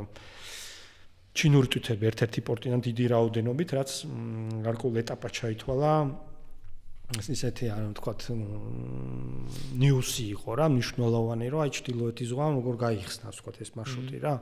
ამასთან ერთად გრენლანდიაში ეს ბერუმა არის ის. გრენლანდიას ეს ვთქვათ იქაური ხელისუფლება ძალიან აქტიურ მოლაპარაკებებში იყო და გადაწყვეტილი ჰქონდა რომ იქ ასე ვთქვათ გრენლანდიის ეკონომიკის განვითარებას ძალიან ჭირდება აეროპორტი. დიდი, საერთაშორისო, ასე ვთქვათ, ის რაღაც ეხა მცირე აეროპორტი ვეღარ უზრუნველყოფს რა მათ ხედვაში და რა თქმა უნდა, ვინ გამოჩნდა ინვესტორი, მოლაპარაკება იყო ჩინეთთან და ჩინეთს უნდა შემოსულიყო. უბრალოდ აი ჰოპლაზე უცებ ამერიკის შეერთებულმა შტატებმა ჩახტნენ, თქო საკონსულო გახსნეს, არც თუ ისე დიდი ხანია გრენლანდიაში რაღაც ესეთი აქტივობა ქონდათ და ეს იყო ბუნებრივი რეაქცია, იმიტომ რომ გეოგრაფიას რო შეხედოთ, ეს არის ცხვირწინ, ხა წარმოიდგინეთ ჩინური ტექნოლოგიები რო გრენლანდიაში შემოვა და აეროპორტი რო ჩინური იქნება და სავაჭრო გზებს რო ჩინეთი აკონტროლებს. იქ იყო მათ შორის ბირთვული გადაჭერის სისტემები გრენლანდიაში, ასე ვთქვათ, დაკვირვების სისტემები ამერიკული, რომელიც ეს ყველაფერი შეიძლება და ჩინური ჩინურ ინტერესებში მოქცევა, ამიტომ ეს ხო ძალიან სწრაფი რეაქცია ამაზე. და პანამაც ბუნებრივია, მე ნახეთ ხო, ჩინური მართლობის გავლენის ქვეშ იყო და რაღაცა კომპრომისულ ვარიანტს მიაღწიეს, მე მართვის თვალსაზრისით პანამის არქის რა. ეს არ არის ჰაერიდან მოტანილი, ხან დარწმუნებული იყავით იმაშიც, რომ ტრამპი, რომელსაც ბიოგრაფიას ასე თუ ისე ჩვენ მას მენენმა იცის, ხო? უძრავი ქონების მაგალ ნახდათ არ ფიქრობს აი ამ საკითხებზე, მე დარწმუნებული ვარ, დღე და ღამე და ეს ზუსტად იმ გუნდის და იმ ანალიტიკური ცენტრების და იმ მაგას პროექტში გაერთიანებული ჯგუფების ხედვა იყო, რომლებიც ამ წლების განმავლობაში ვითარდებოდა, მაგ ჰერიტეჯი არის, ჰადსონი არის, სხვა ინსტიტუტებია, რომლებიც ანალიტიკოსებიც ამას ამუშავებენ, ბუნებრივია, ტრამპს ეს არ დაესიმზვრებოდა თავის, არ არის ის ტიპაჟი ჯერ ესეთის. დიდი ხანია ბოლო პერიოდში ხა ესე თქვა ყავდა ამერიკას პრეზიდენტები, რომლებიც ძალიან ძლიერები იყვნენ, შეიძლება თქვას, კარგად ესმოდათ საგარეო პოლიტიკა, როგორც თქვა, საკითხი რა. და ამაზე ბევრი გაგვიგია, ხო, იმე კისინჯერს აქ მემუარებში ვინ როგორი იყო და ასე თუ ისეთ ვიცით ნიქსონის და ისიც ის პერიოდის ისინი ერკვეობდნენ, აზზე იყვნენ, ასე თქვა. მოდი ჟარგონს ვიხარ რა და ხა ტრამპის ეს ასე თქვა რუსები რო იტყვიან, ბოდიში მომთხოვე და კანიოკა, ხო, არასოდეს არ ყოფილა. საგარეო პოლიტიკა. ამიტომ აქ შეუნა დავინახოთ რამაზე ეს ამ ხედვის უკან არის გარკვეული ლოგიკა, გარკვეული სტრატეგიული კულტურა და აზროვნება ამერიკის გარშემო სივრცის აღქმის, დანახვის, რომელიც არის საზღვაო სახელმწიფოს ინტერესების პრიზმაში დანახული და კიდევ ერთხელ მეუბრუნეთ, სანამ ჩვენ მე გადავალთ უკრაინის საკითხთან მიმართებაში და რუსეთის საკითხთან მიმართებაში, რა მქონდა იქ ამ სტატიის დედააზრი, რომ ტრამპი აუცილებლად დაიწყებდა კეკლუცობას ბჭყალებში ესე დავარქვათ რუსეთთან. და უკრაინისთვის პრობლემური პერიოდი მოდიოდა. რატო? იმიტომ რომ ამერიკის გადმოსახედიდან მე თუ ისე ვბრუნდები ცოტა შეზღუდულ გეოგრაფიულ მასშტაბში და რაციონალიზაცია მიწევს საგარეო ძალისხმევის და მე უყურებ რომ იქ ჩინეთი არის ისე ვაღზევო და მეხენის დანაბარების მიუბრუნეთ ხო მე-19 საუკუნეში იაპონია ჩინეთმა ჩაანაცვლა. თუ იქ იაპონია აღზევდა მაშინ ხო მეორე სოფლიო ომის დროს. ეხლა ჩინეთი არის და იაპონია შენი მოკავშირეა, მაგრამ ჩინეთ-რუსეთის ტანდემი და მასთან მოკავშირე ავტოკრატიული სამყაროს ღერძი, რომელიც უკრაინის ომის მეშვეობით დემოკრატიას უტევს, ეს ამერიკის განმოსახედიდან აღიქმება ისე, რომ თუ რუსეთი საბოლოოდ დამარცხდება ამ ომში და ეს მარცხი იქნება აბსოლუტური ან აბსოლუტურად მიახლოებული, ვის გააძლიერებს ეს ყველაფერი, რა თქმა უნდა, ჩინეთს. აქედან გამომდინარე თან ამ ევროკავშირთან პრობლემური ურთიერთობების თვალსაზრისით, ხო? ძალიან ადვილად იკითხებოდა ბჭყალებში, რომ რუსეთის საბოლოო მარცხი აი იმ გაგებით, ხო, რაც ჩვენ გვინდა, სტრატეგიული მარცხი, როგორც თავიდან რომელმაც შეიძლება დეზინტეგრაციული ან დიდი გარდაუვალებული პროცესები დაიწყოს, არის სერიოზული რისკების შემცველი გრძელვადიან პერსპექტივაში. ამიტომ ძალთა ბალანსის დაცვა ამერიკის შეერთებულ შტატებში ის ძალიან მნიშვნელოვანია. ეს ჩვენ ვიცით ახლა დასავლეთის რეაქცია ამ დეზინტეგრაციის პროცესებზე საბჭოთა კავშირის დაშლის შემდეგ რამხელა რესურსი და ენერგია იდებოდა რუსეთის შენარჩუნებაში, მის ეკონომიკის შენარჩუნებაში, რომ რაღაც უზარმაზარი ავღანეთი არ მიეღოთ, ან რაღაც საოცრება არ მიეღოთ ტერორისტული ჯგუფებით დაკომპლექტებული, ასე ვთქვათ. მიმართულებები რაშიც იდებოდა, იყო ეკონომიკა ბირთვული იარაღის შენახვის და გატანის ეს ქბრ თემა რაც არის კლიანად ამერიკული პოლიცია ნახავდნენ წლების განმავლობაში. არა მარტო იქ ჩვენთანაც, სხვათა შორის თუ რამე ობიექტი იყო, ლუგარის ლაბორატორია მაგალითად, ხო? მისი მშენებლობა იგივე ხედვის ნაწილი იყო, რომ ეს ძველი მათ შორის ტაბახმელაში არსებული და სხვა ობიექტები, რომელიც აი რაღაცა ელემენტარულ შავი ჭირის ვაქცინა იყო თუ რაღაც ესეთებზე მუშაობენ, ხო? ყველაფერს კონსერვაციას და შენახვას ცდილობდა, რომ სადმე რამე არ გაპარულიყო, იმიტომ რომ ბუნებრივია შავ ბაზარზე ამ ყველაფერს ინტერესი რა თქმა უნდა არსებობდა და მით უმეტეს ახლა 90-იანებში ხო საერთოდ. ნუ ეგ და მე ამ ტერორიზმის ასე თქვა აღზევების პერიოდში კიდე ეს ისეთი საკითხი იყო რა, ამიტომ ეს არ არის ახალი, არ არის ახალი და ეს ხედვა რომ ამერიკისთვის რომ არ უნდა დაუშვას აი ესეთი ჩამოშლა, ხო? აი ამ გეოგრაფიული არეალის რა და ის შედეგადაც ჩინეთი მას შეიძლება იხეიროს. ეს მისთვის არის მნიშვნელოვანი, იმიტომ რომ დღეს ჩინეთიც ხო როგორ გასაყარზე დგას რა. მე ბევრჯერ დამიდიაკინე ჩვენ სოციალურ ქსელში, ხო? როგორი სამხედრო ბაზების ალყაშია ჩინეთი დღეს საზღვაო იმაზე არის, ეს არის მთელი აი ეს არტყელია, რომელიც ჩინეთს იმას აკავებს. და აქ ფუნდამენტური ის აქვს ტაივანს. ან როგორ განვითარდება ჩინეთის უახლესი ისტორია ამ თვალსაზრისით, ხო? ბოლომდე გახდება გეოპოლიტიკური ასე გაარღვევს ამ წრეს როგორ მოიქცევა, ძალიან ძნელი საკითხია, ეხლა ძალიან ესეთი დაძაბული ურთიერთობა ამ მომენტისთვის იგივე იაპონიასთან. ხო, რაღაცა ის სუის არის. რა, აქედან გამომდინარე ეს პროგნოზირება ამის შესაძლებელი იყო, რომ თუ მაგა და ეს ტრამპის ადმინისტრაცია, რომელიც ნაშრომებსაც ვკითხულობდით, ხო? უზარმაზარი ის აქვს ის კონცეფცია, რაც აქ ამ მაგას დოკუმენტი რა. აქ იკითხება და 25 ხო, აქ არის ხედვა ჩანს რა, წაიკითხე და ხედავ რომ რას ეფუძნება ეს ხედვა, როგორი არის, აი ამ გეოპოლიტიკური ხედვის წილი რამხელაა მასში. კი. ასე რომ ახ ყველაფრის მე არაფერს არ გამოვრიცხავ რომ ტრამპზე მართლა რამე გავლენა ქონდეს ახლა არ ვიცი რუსეთს მისი ბიოგრაფიიდან გამომდინარე, მაგრამ ყველაფერზე იმის გადაბრალება რომ ტრამპი არის რუსეთის რაღაც აგენტი ან მისი გავლენის ქვეშ და ამიტომ ცდილობს უკრაინის ეს ომის ასე გაურკვეველ იმაში დასრულებას ეს არ არის მარტო არგუმენტი. არა, ხო, არც ღირს მაგაზე საუბარი, იმიტომ რომ ძალიან არაპროგნოზირებადი თემა არის, მაშინ ანუ ანალიზს ხდება ეგ ჩემი აზრით ყოველ შემთხვევაში და ისევ ჯობია რომ რაღაც სტრუქტურიზაცია გავაკეთოთ ამ ანალიზის, რომ უკეთესად დავინახოთ სიტუაცია, რასაც იმსახურება დღევანდელი ჩვენი ეპიზოდი და ვფიქრობ, რომ ამერიკის საგარეო პოლიტიკა, რაც ახლა შენ ახსენი, ამ წლების განმავლობაში როგორ იცვლებოდა, ჩემი აზრით, კარგი საფუძველია იმისი, რომ გადავიდეთ შემდეგ ეტაპზე და განვიხილოთ თანამედროვე მოქმედებებს. კი, და აი, მე მგონი მაგ თემის გაგრძელებად ის უნდა ახსენოთ, რომ ეს ტანდემი ისე როცა შედგა სახმელეთო იმის იმდენ ძალიან კარგად ვიცით ამ ომის რუსეთისთვის ერთ-ერთი ინეიბლერი ხო, რასაც ეძახიან არის ჩინეთი. კი. მისი მიკროჩიპების, მისი დაზგების, მისი ესე ვთქვათ დახმარების გარეშე ამ სამხედრო ეკონომიკაზე გადასვლა ფაქტობრივად წარმოუდგენელი არის შეუძლებელი რუსეთისთვის.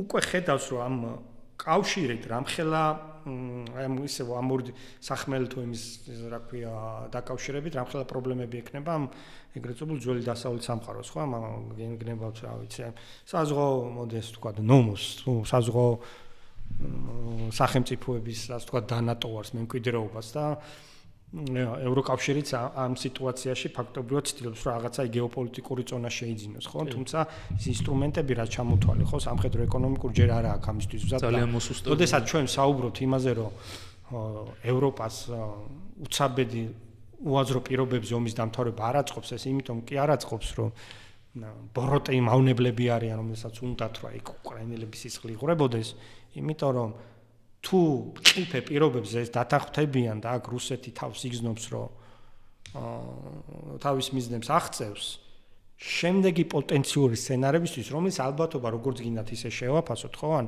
შემდეგი კონფლიქტებისთვის ელემენტარულად ნებისმიერი დაждდება ექსპერტ და გეტყვის რომ ევროპა არ არის მზად. ამერიკის შეერთებული შტატები გადის ასე თუ ისე ბოლომდე არ გადის რა თქმა უნდა და ვერც გავა და მას დიდი ასე ვთქვათ გავლენა მაინც დარჩება ევროკავშირის იმაზე, მაგრამ აი ეს სამხედრო სტრატეგიული რაციონალიზმის შემოტანა, იქ სამხედრო ძალების გამონთავისუფლება, სხვა თეატრზე კონცენტრაცია, ეს რა თქმა უნდა ამერიკის რესურსების ოპტიმიზაციისკენ არის მიმართული. და ამას ჩანაცვლებას და მზაობა ევროპას უჭირდება ძალიან დიდი დრო. ეს არ არის, ეს 2 წელიწადში ვერ მოხდება. კი, ამას ანუ ამერიკის ევროპიდან გასვლას რო თავი დავანებოთ, თქვათ არ გადის. ეს პერიოდი, რაც გამოჩნდა ტრამპის მმართველობის პერიოდი, ის განცხადებები, ის მიდგომები, რაც იყო, არღვევს ნდობას ევროპასა და ამერიკას შორის. ანუ მეხუთე არტიკლი ნატოს არის თავიდან ბოლომდე დაფუძნებული ნდობაზე. თუ ევროპას არ აქვს იმის ნდობა, რომ რაღაც კრიტიკულ მომენტში ტრამპი არ იტყვის მაგალითად, ან ტრამპისნაირი ვიღაცა შემდეგი პრეზიდენტი, ახლა კაცმა არ იცის რა იქნება როგორ ხო JD Vance იქნება თუ ვინ იქნება მაგაზეც ვისაუბრ ვინ იქნება არსებითი მნიშვნელობა არ აქვს დაშვება უკვე შესაძლებელია რომ შეიძლება იგივე ან უარესი სიტუაცია შეიქმნას და სამხედრო წესებიდან გამომდინარე ამ სიტუაციისთვის მზადება უნდა დაიწყოს ანუ ევროპა მიუხედავთ იმისა რომ შეიძლება პირდაპირ გზავნილი არ აქვს ამერიკისგან რომ გადის მან უნდა დაიწყოს მზადება დამოუკიდებლად სამხედრო ოპერაციების სამხედრო მიზნების მიღწევის შესაძლებლობების განვითარების მიზნით ეს არის დაუწერელი კანონი თუ გერმანია შეძლებს რომ ეს რაღაცა თავისი დაანონსებული მიზნები პროგრამები თავდაცვის იმის ყველაფერს ევროპის ქვეყნები დიდი ნაწილი ამის რეალიზაცია შეძლებენ ბუნებრივია ნუ გარკვეულ პერიოდის გასვლის მერე მათი ასე ვთქვათ სიმძიმე, ხო, როგორც გეოპოლიტიკური მოთამაშის სულ სხვა დონის იქნება, იმიტომ რომ იგივე ამერიკის შეერთებული შტატებისათვის ხო უნდა სამხედრო თვალსაზრისით შეხედოს რაციონალიზმი აუცილებელია რესურსების, იმიტომ რომ ელემენტარულად თუნდაც აი ფლოტის წარმოების თვალსაზრისით 10-ჯერ ჩამორჩება ჩინეთს ტემპით უკვე. 10-ჯერ მეტ საზღვაო ხომალდს აშენებს ეს კომერციული ცითულება ამაში. არა, სამხედროზე ვსაუბრობ. სუფთა სუფთა სამხედროზე ვსაუბრობ, კომერციულზე არ მაქვს საუბარი.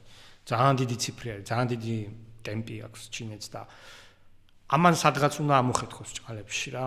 სადღაც ან ამის გამოყენება უნდა მოხდეს, ან კიდე რადიკალურად მაინც მოუწეს მაშინ ჩინეთს იგივე თქვათ საგარეო პოლიტიკური მიდგომების შეცვლა, ხო? ან ტაივანის საკითხი ან ისე უნდა გადაწყდეს, ან ასე უნდა გადაწყდეს. ფაქტია, რომ ის დღის წესრიგში მასთან რჩება. ამიტომ ამ პოტენციური სცენარებისთვის მზაობა ამერიკის შეერთებულ საიდუმლოებს, რომ ეს ყველაფერი რაციონალიზაცია შეეცადოს და თან ისე არ გამოვიდეს უკრაინის ომიდან, რომ ჩემი აზრით, ჩემი სუბიექტიური აზრით, მისთვის ყველაზე მისაღები სცენარი ესეთ კონდიციაში არის რაღაც შუალედური. რადგან არ მოხდეს ტოტალური გამარჯვება რუსეთის და ესეთ მოვლენების არ დაეთო საფუძველი რაც ჩამოშლას გამოიწვევს იმდენად, რომ მას უზარმაზარი რესურსები და ყველაფერი, ანუ ღია მფლობელობაში პერსპექტივაში, ხო, დარჩება ჩინეთს. აქედან გამომდინარე მე ვფიქრობ, რომ სამშვიდობო მოლაპარაკებების შედეგიც ყველაზე უფრო მოსანდელი სწორედ ისეთია, რაც აი ამ სცენას მოერგება. ანუ რაღაცა შუალედური და პრინციპში ჩვენ თუ გავიხსენებთ, ხო, რაზე მიდის ახლა მოლაპარაკებები მინიშნებით ეს სწორედ ეს არის, არ არის საუბარი ტოტალურ გამარჯვებაზე უკრაინის, იმიტომ რომ ის ტოტალური გამარჯვება ცალსახად უნდა იყოს ტერიტორიული მთლიანობის აღდგენა, მე სხვანაირად ვერ დავარქვევდი, მაგრამ არც ისეთ მარცხზე არის საუბარი, რომელიც ევროპას აი იმ ჭრილშრაზეც უკვე ვისაუბრე საფრთხეს შეუქმნის. და ნუ უკრაინას არაფერი არ დარჩება ამისაგან, ხო? ამიტომ შეერაღებული ძალების რაოდენობა დარწმუნებული ვარ, იქნება ერთ-ერთი მთავარი საკითხი, რაც უკან არ დაიხევს არც ევროპა და უკრაინის შეერაღებული ძალების რაოდენობა. ნუ საუბარი იყო 800,000-ზე და 800,000-ზე ზოგმა იზეიმა რომ შეუზღუდესო, მაგრამ რეალურად 800,000 არის, რავი, ევროპაში მე მგონი ყველაზე დიდი ჯარი შეიძლება. დაახლოებით ეგ რა, ოდნავ მეტ, ანუ ახლა არც თუ ისე ბევრად მეტი არის ახლა უკრაინის აი ამ მომენტში ფრონტზე მოქმედი შეერაღებული ძალების რაოდენობა. თან მასზე საუბარი არის მშვიდობის დროს თუ უკრაინას ეყოლება 800,000 ადამიანი, ეს არ ნიშნავს ომის დროს იგივე 800,000, იმიტომ რომ ეს ფრონტის და ომის პირობებში ეს 800,000 ნიშნავს რომ როტაციაშიც არის. მიდის ზოგი ისვენებს, ზოგი შევსებაზეა, ზოგი კომპლექტაცია, ეს არ ნიშნავს რომ 800,000 ერთდროულად ერთ ფრონტის გასწვრივ დგას. ეს არ არის. საერთო რიცხონობაზე აქვს საუბარი და მშვიდობის დროს შეერაღებული ძალების რაოდენობა თუ უშუალოდ 800,000-ის ფარგლებში იქნება და აქედან დიდი წილი თქვათ ავტომატისკოში ყოფი ადამიანების რაოდენობა იქნება, ეს კიდევ სხვა ძალაა. იმიტომ რომ მშვიდობიანი წლების განმავლობაში ეს ძალის დაგროვებას იწვევს. სერიოზულად ამას როგორ სამობილიზაციო სისტემას დააშენებს უკრაინა, მათ შორის გაწვევის თვალსაზრისით, მობილიზაციის თვალსაზრისით, ტერიტორიული რეზერვის თვალსაზრისით, რა სისტემას განავითარებს. მე ეს კიდე ცალკე საკითხი და ბონუსია, ხო, რომელიც თავდაცვის უნარიანობას მე რა ქვია, ეხმარება ქვეყნის, ხო? თუ მაგალითად უკრაინის შეერაღებული ძალების ოფიციალური რიცხოვნობა იქნება 800,000, ამას ხომ მე უნდა დავუმატო. ეს ტერიტორიული თავდაცვა არ ვიცი, რეზერვის მობილიზაციის რესურსები, ხო? ეს აღარ იქნება ხელწამოსაკრავი ციფრი. და ამ ყველაფრის ფულს გადახდაში თუ კიდე დაეხმარება ევროპა, ხო? ბუნებრივია, ევროპისთვის ეს იქნება წმინდა გეოგრაფიული თვალსაზრისით და სერიოზული ბუფერი რუსეთისგან მომდინარე საფრთხეების ჭრილში. ამიტომ სამწუხაროდ მე მგონია, რომ უკრაინას ტერიტორიული რაღაცა დათმობა ყველა ვარიანტში მოუწევს დე-ფაქტო, ხაზგასმით დე-ფაქტოზე მაქვს საუბარი. მაგრამ ამ უნდა მიიღოს გარანტია, რომელიც მეცას თქვა განვითარებას და რაღაცა სახელმწიფოს არსებობის უსაფრთხო არსებობის გარანტია იქნება მომავალში და არ ვიცი ნატოს საკითხიც ამასთან მიმართებაში როგორ გადაწყდება, ეს კიდე ცალკე იმის არსებობა ცალკე დისკუსიის საკითხი არის რა. მაგრამ აქ ასევე ის არის სათქმელი, რომ ეს არ არის ცალმხრივად ამერიკის და უკრაინის გადასაწყვეტი და ევროპის, აქ რუსეთი უნდა დათანხმდეს ამ პირობებზე და რუსეთის ინტერესები ბევრჯერ გვაქვს ჩვენ ნათქვამი, ურთიერთგამომრიცხავია ამ სიტუაციაში. ანუ აწყობს რუსეთს 800,000-იანი შეზღუდვა, აწყობს რუსეთს რომ უკრაინას ისეთი რესურსი კონდეს, რომ მან ვეღარ გააგრძელოს ომი. ერთი წლის მერე, ორი წლის ტრამპს რო გადაირჩევენ, მაგალითად, არა აქ არსებითი მნიშვნელობა როდის, მაგრამ გადაჯგუფების მერე როცა მოძლიერდება, რომ ვერ გააგრძელებს, აქვს ამის ინტერესი, დააპაუზებს თუ არ დააპაუზებს. ესეც თუ მოვლენები წავა იქით მიმართულებით, რომ პერსპექტივაში კვლავ გაჩნდება შანსები, რომ რუსეთმა რამენაერად ისევ დაიწყოს მომავალში ისტორიულ პერსპექტივაზე, მაგ ახლო პერსპექტივაზე საუბარი, თუნდაც პოსტპუტინურ რუსეთი რაღაცნაირად ისევ დაიწყებს დასავლეთის მიმართულებით დაახლოებას, ეს უკვე თქვათ იმ მეორე ღერძის ასე თქვათ ინტერესებს ეწინააღმდეგება, რომელიც თავარი დამხმარეები არიან დღეს რუსეთის, ხო? ელემენტო პირდაპირ დახმარებას გულის, ხო? ირანიც ჩრდილოეთ კორეასა პირველ რიგში, რა თქმა უნდა, ჩინეთის ინტერესებიც ამ ყველაფერში იკვეთება, იმიტომ რომ იქ სანამ შებოჭილია ამერიკის შეერთებული შტატები, თუნდაც რესურსების ის რაც უკრაინაში იგზავნება, ის ყოველ ვარიანტში და ვისი ფულით აქვს ნაკიდი არ აქვს მნიშვნელობა, ამერიკის მარაგებს აკლდება. და ამერიკის სამხედრო წარმოება რომ დაეწიოს ისეთ ტემპს, რომ თანაბრად უზრუნველყოს რა ქვია, როგორც აღმოსავლეთ ფრონტზე პოტენციურ სცენარებზე მზაობა თან ევროპაში კიდე რაღაცა მიმდინარე კონფლიქტი კონდეს, წარმოუდგენელია თვითონ ამერიკელების გათვლითაც, იმიტომ რომ ეს ინდუსტრიალიზაცია 2000-იანებში გავიდა. ხო, არ აქვს რა ელემენტარულად თვითონ ესე არის წარმოების ჯაჭვები და თანამედროვე ეკონომიკური ლოგისტიკა აწყობილი ამერიკაში, მათ შორის ეგრეთ წოდებული რომ ნახოთ თქვენ ცენტრალური სისტემების წარმოება რამდენ შტატში ხდება, ჯამორთ, თუ ვწდები ჰაიმარსზე იყო 24 შტატია, არის ჩართული. კომპონენტ, ანუ ჰაიმარსის აწყობაში წარმოიდგინე რამდენი სხვადასხვა რაღაცა ნაწილი და იქმნება ამ შტატებში და ესე ეძახიან just in time ლოგისტიკას, ანუ ეს ნიშნავს, რომ აწყობის მომენტში მოდის ეს ყველა კომპონენტი რა, იმიტომ რომ იქ რაღაცა ეკოლოგიური რეგულაციები ერთვება, რომ შენ ინდუსტრიული ძველი წარმოების მასშტაბებს დღეს თანამედროვე სტანდარტებით ვერ გაწარმოებ, იმიტომ რომ არ შეიძლება დიდი რაოდენობით დასაწყობება რაღაცა ქიმიური ნივთების, ასაფეთქებელი ნივთიერებების ღია, ასე ვთქვათ, იმებში მოწყობა ეს თანამედროვე ეკოლოგიური სტანდარტი. ანუ საკანონმდებლო ცვლილებებიც აქვს მისაღები ელემენტარულად რომ ახალი ხაზები რო გაიხსნა, მაგალითად ჰაიმარსების წარმოებაზე, ხო, დაახლოებით 3-4 ადამიანის დამატება ჭირდებოდა იმ კომპონენტებზე რა, რასაც ჭირდება რა ქვია შემოწმება, გარდა იმისა, რომ პროფესიონალიზმი უნდა გააჩნდეს შესაბამისი უნარჩვევები, უსაფრთხოებას უნდა შემოწმება მათი ეს ყველაფერი. ამას ყובה დრო. ესე მარტო არ ახდება და შესაბამისად ეს ხალხი თან სხვა რაღაც ინდუსტრიებს უნდა მოაკლდეს. ხო, საიდან მოვა, ხო? ანუ ესეთი დარგები არა. ამიტომ ესე მარტივი არ არის, რომ აი ხა ფული, თუნდაც ფული კონდეს და მოევლება, ხო? ანუ ამერიკა როდესაც თავისი ინტერესებიდან უყურებს ამიტომ არის ეს რომ ახლა რაციონალურად უნდა შეხედოს ხო ამ ძალთა ბალანსაც რა და იგივე ევროპასთან მიმართებაში ხო ახლა ევროპა ბოლომდე დამოუკიდებელ პოლიტიკას ამერიკასთან ვერანაირად ვერ აწარმოებს იმიტომ რომ ენერგომატარებლების დამოუკიდებლობა ელემენტარულად ბოლო 2 წელიწადში კეთრად კრიტიკულად არის გაზრდილი ის რაც შეერაღებას რო თავი დავუნებოთ მაგ საუბარი ელემენტარულად ის რაც რუსეთის ენერგორესურსები ჩაანაცვლა ეს არის პირველ რიგში ამერიკიდან განსაკუთრებით ბუნებრივი აირის თვალსაჩინო წამოღებულმა ასე ვთქვათ ენერგორესურსებმა ხო ამ შესაბამისად ხა იქ აბსოლუტურად დამოუკიდებელი აქტორი და მოთამაშე ამერიკასთან მკვეთრ პოლიტიკას ვერანაირად ვერ გაატარებს არა ძალიან რთული იქნება იმიტომ რომ წლების განმავლობაში ამერიკის ინტერესიც იყო რომ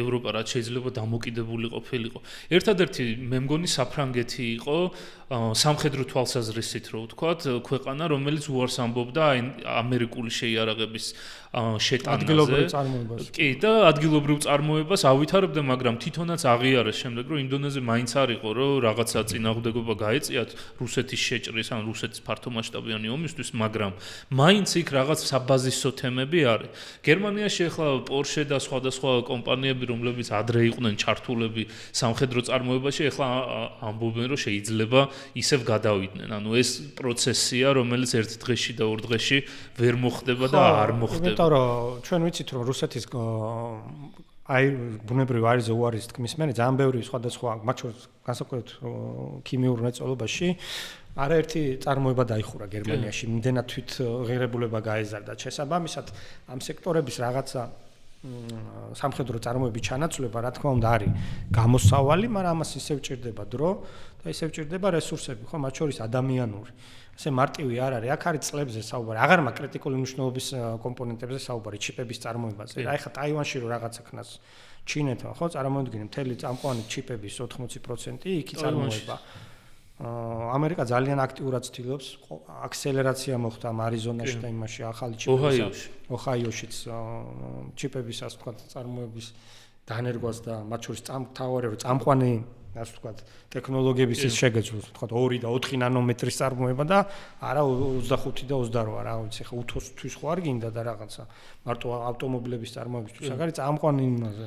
ძალიან სერიოზული. იმიტომ რომ აქ ხელოვნური ინტელექტის ბოლაც ერთვება, ბევრი საკითხია ძალიან გადაჭაჭული რა. და აქინა შესაბამისად ის რომ ამერიკას უნდა რომ პირველ რიგში საკუთარ უსაფრთხოებაზე ფიქრობდეს, ეს არის ძალიან ბუნებრივი და ის რომ არ უნდა რომ რაღაცა არაპროგნოზირებად ჩამოიქცეს ის სფერო, ის გეოგრაფიული არეალი, რაზე ჩვენ საუბრობთ, ასაც რუსეთი მოიცავს, ხო, თუნდაც რა და ამიტომ ყოველთვის იმის დატოვება, როდესღაც რუსეთი შეიძლება ისევ გადმოვიდეს, თქვა, აქეთ ხარეს, ხო, ცივილიზაციურად რაც არ უნდა იყოს, მაინც ევროპული სახელმწიფო არის თავისი ბოლო ისტორიული ხაზით, ხო?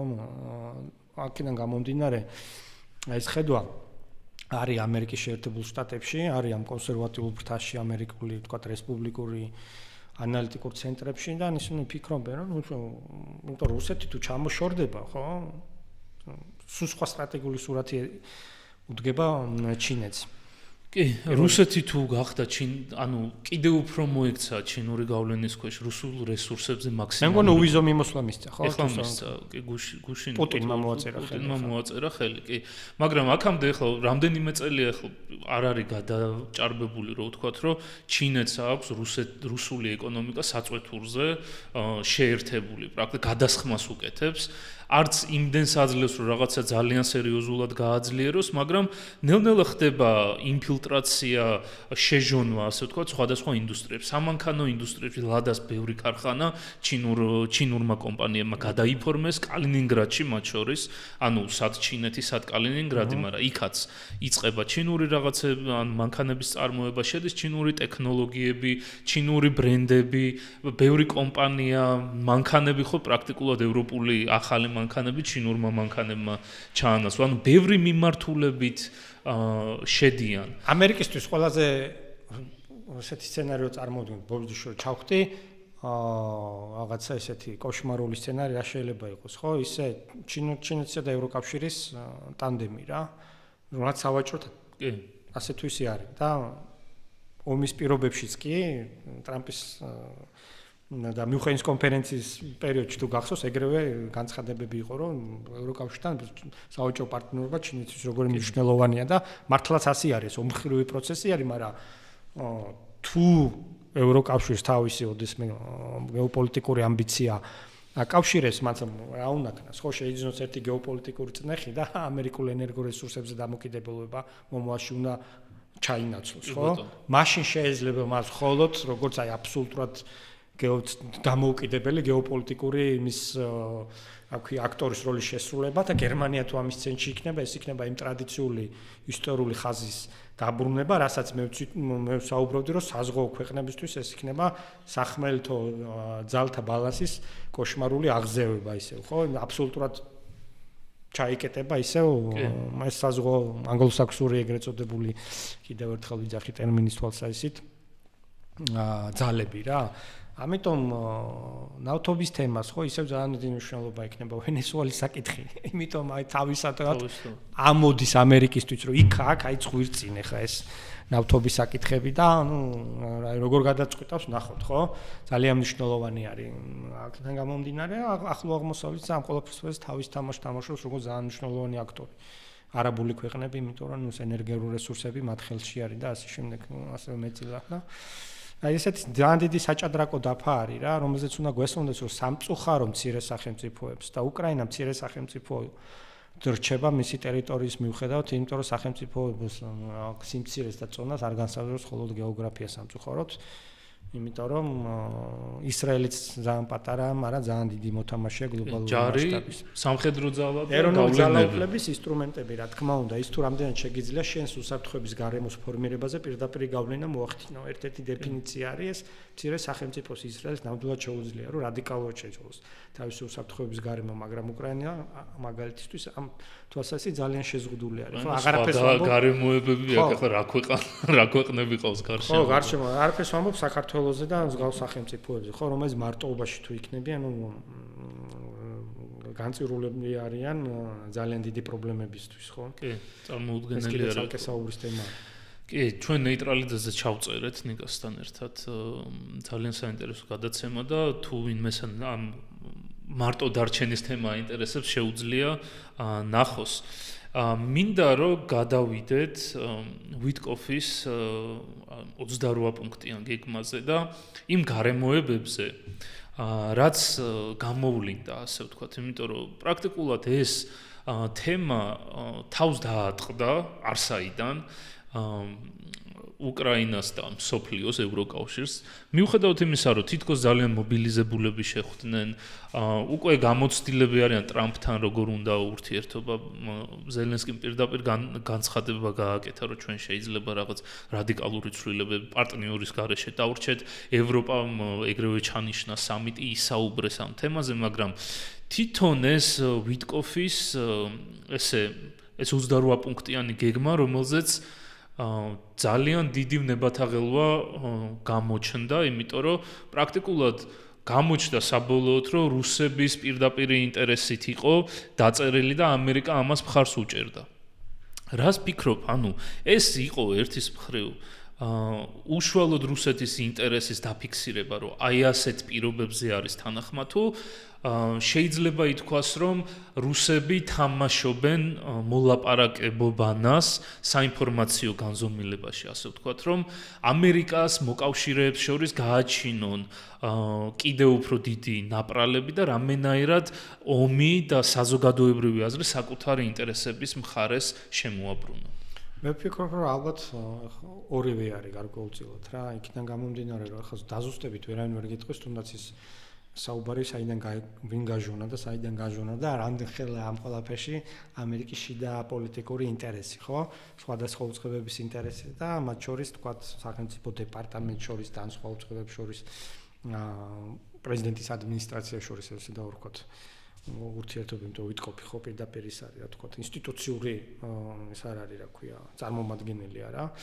ამიტომ ძალიან ძნელი სათქმელია ხა ამაზე პირდაპირ პასუხის გაცემა, თუმცა ცხადი არის, რომ ის პუნქტები, რაც იქ იყო მაშინ ჩამოთვლილი, ეს რაც აქამდე ვისაუბრეთ, რუსეთისთვის ფაქტურად გამარჯვების გაფორმების გზა იქნებოდა შესაბამისად, წარმოუდგენელი არის იმაზე დათანხმება იმ პირობებში განსაკუთრებით ევროკავშირის ევროპული სახელმწიფოების მოდესე დავარქვათ და უკრაინისაც მათ შორის, ხო?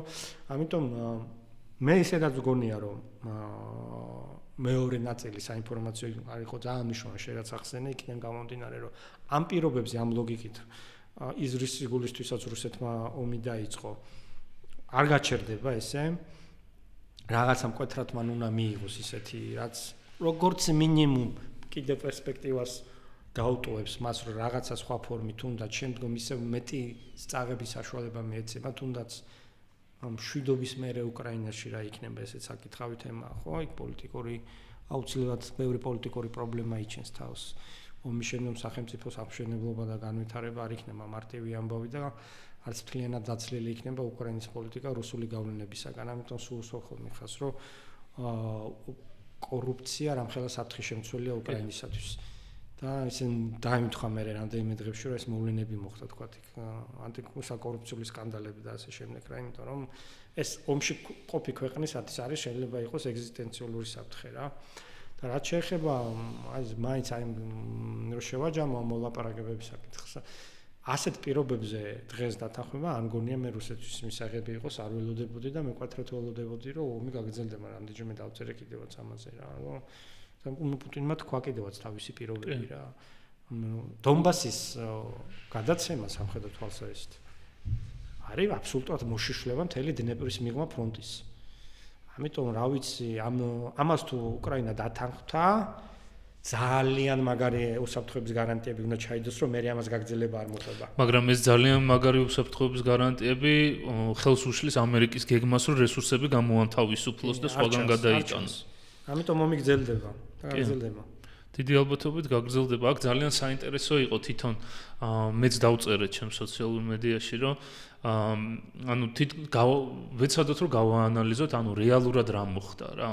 იმიტომ რომ ძალიან აი საგარეო პოლიტიკის ანალიზი რო გავაკეთოთ, ჩვენ ვისაუბრეთ იმაზე, რომ ტრამპი არ არის ასე ვთქვათ ინსტიტუციური ტიპი, მას არ გაუვლია ეს საფეხურები, რასაც პოლიტიკოსები ამერიკაში გადიან, ადგილობრივი თვითმმართველობა, შტატის თვითმმართველობა, მერე რაღაც პოზიცია.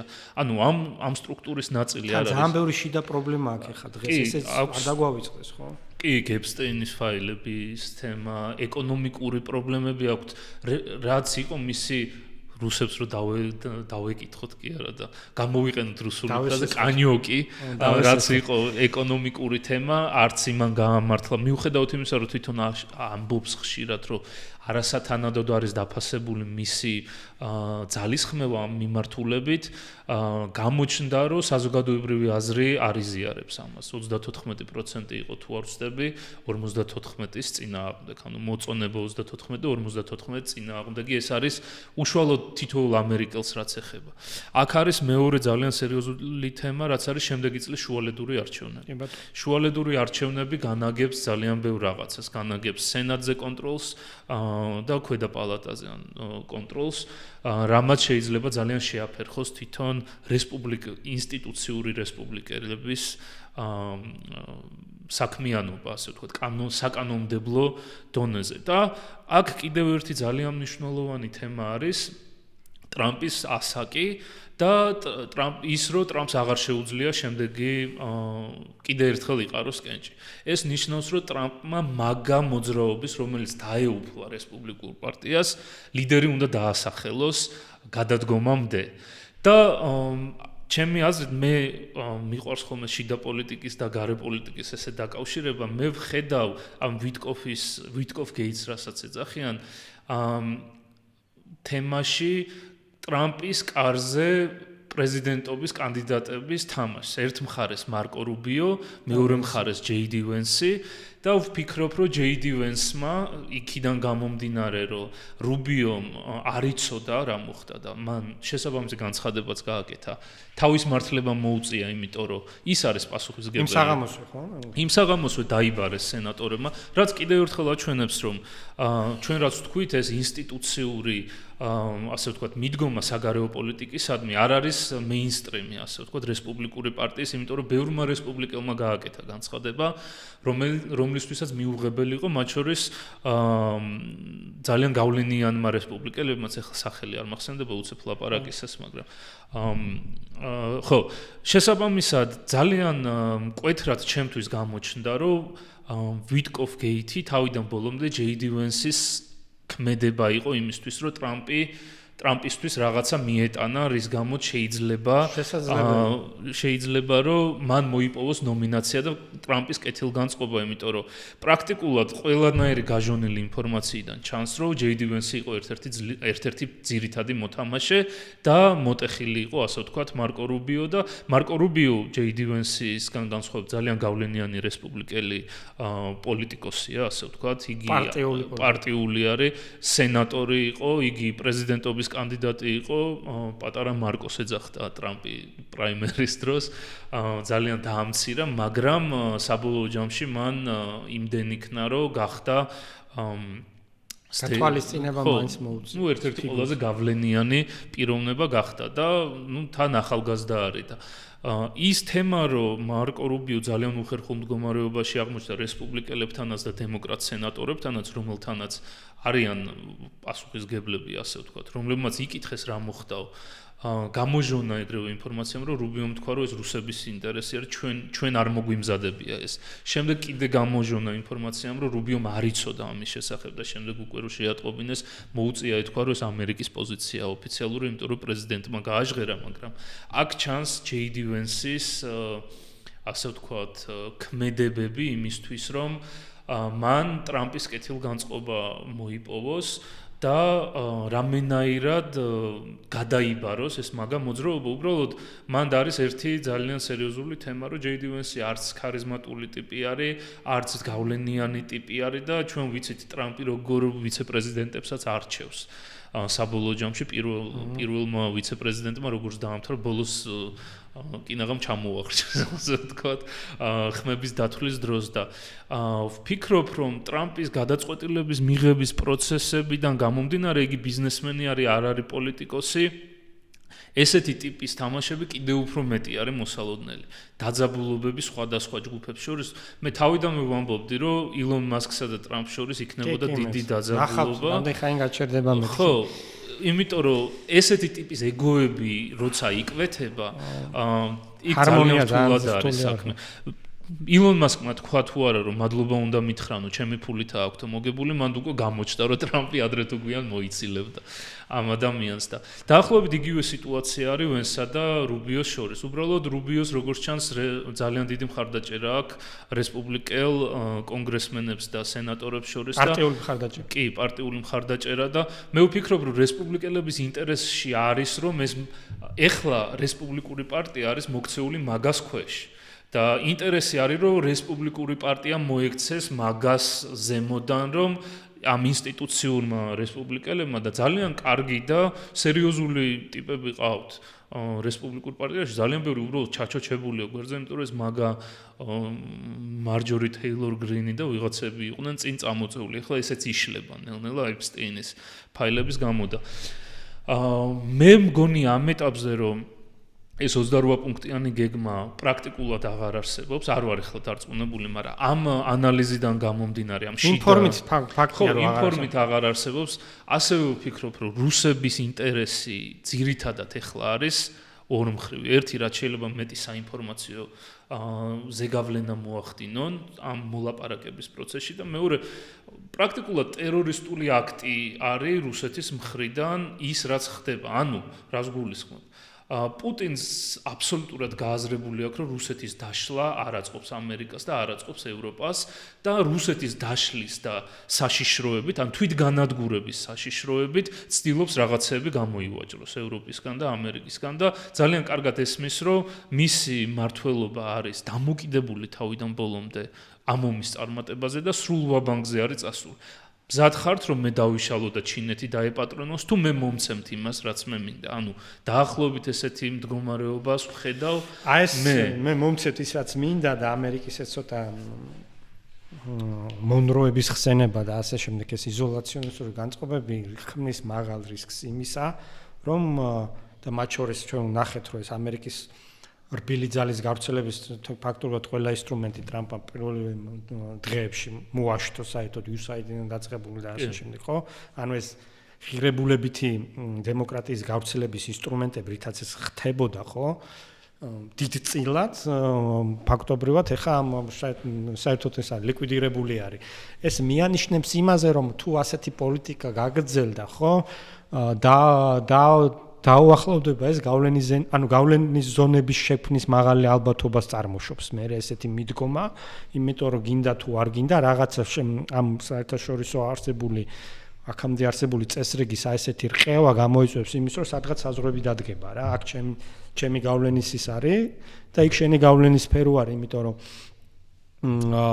სხვანაირად თუ შენ უშვებ რომ ტერიტორიული მთლიანობა ეს საკითხები გახდეს ვაჭრობის საკითხი ხო და რა ვიცი მე საერთაშორისო ასე თქვათ კი ფორმალურად ნორმატიული ბაზა რჩება საერთაშორისო არქიტექტურის არსად არ მიდის ეს ფუძემდებლური რაღაც კონვენციები დოკუმენტები გაეროს ისინი ხარტიები და ხელშეკრულებები მაგრამ რეალურად შენ de facto ამ ყველაფრის თქვათ გადაბიჯებით ცვლი საერთაშორისო საზღვრებსაც და იმას de facto საზღვრებს და ტრანსფორმაციას ამ ურთიერთობების. აქედან გამომდინარე გულისხმობს იმას, რომ ამ ძირითადი აქტორები სახელმწიფოები, რომლებიც ამას აკეთებენ, ხო, ამერიკის შეერთებული შტატების, რუსეთის და ჩინეთის პირველ რიგში მათი გავლენა სხვა სახელმწიფოების მასე პოლიტიკაზეც რაღაცა გეოგრაფიულ არეალებზე გავრცელდება და სად აღმოჩნდები შენ ასე დროს ჩვენთან მიმართებაში ვიძახი. ეს არის ძალიან მნიშვნელოვანი საკითხი და ესეთი ამერიკის პოლიტიკა საგარეო, რომ მე აი ძალიან პრაგმატული და ჩემი ინტერესების და რაციონალური გათვლების გამომდინარე მოქმედებ, იქ სადაც ამის საშუალება ქმნის სწორედ იმის რისკებს, რომ ისევ როგორც აი დაახლოებით მე-19 საუკუნის შუა წელზე იყოს, ხო, რაღაცა გეოგრაფიული ალები ბუნებრივად თავის მხრივ გახდება გარკვეული ძალის ცენტრების გავლენის ზონები. ავტომატურად ეკონომიკური, პოლიტიკური, საინფორმაციო ტექნოლოგიური და ასე შემდეგ, ხო? იქ რაღაცა პეკინს მიებმება, იქ რაღაცა მოსკოვს მიებმება და იქ რაღაცა დიდი იმედი მაქვს დასავლეთ თქვა ვაშინგტონის ირგვლივ, ხო?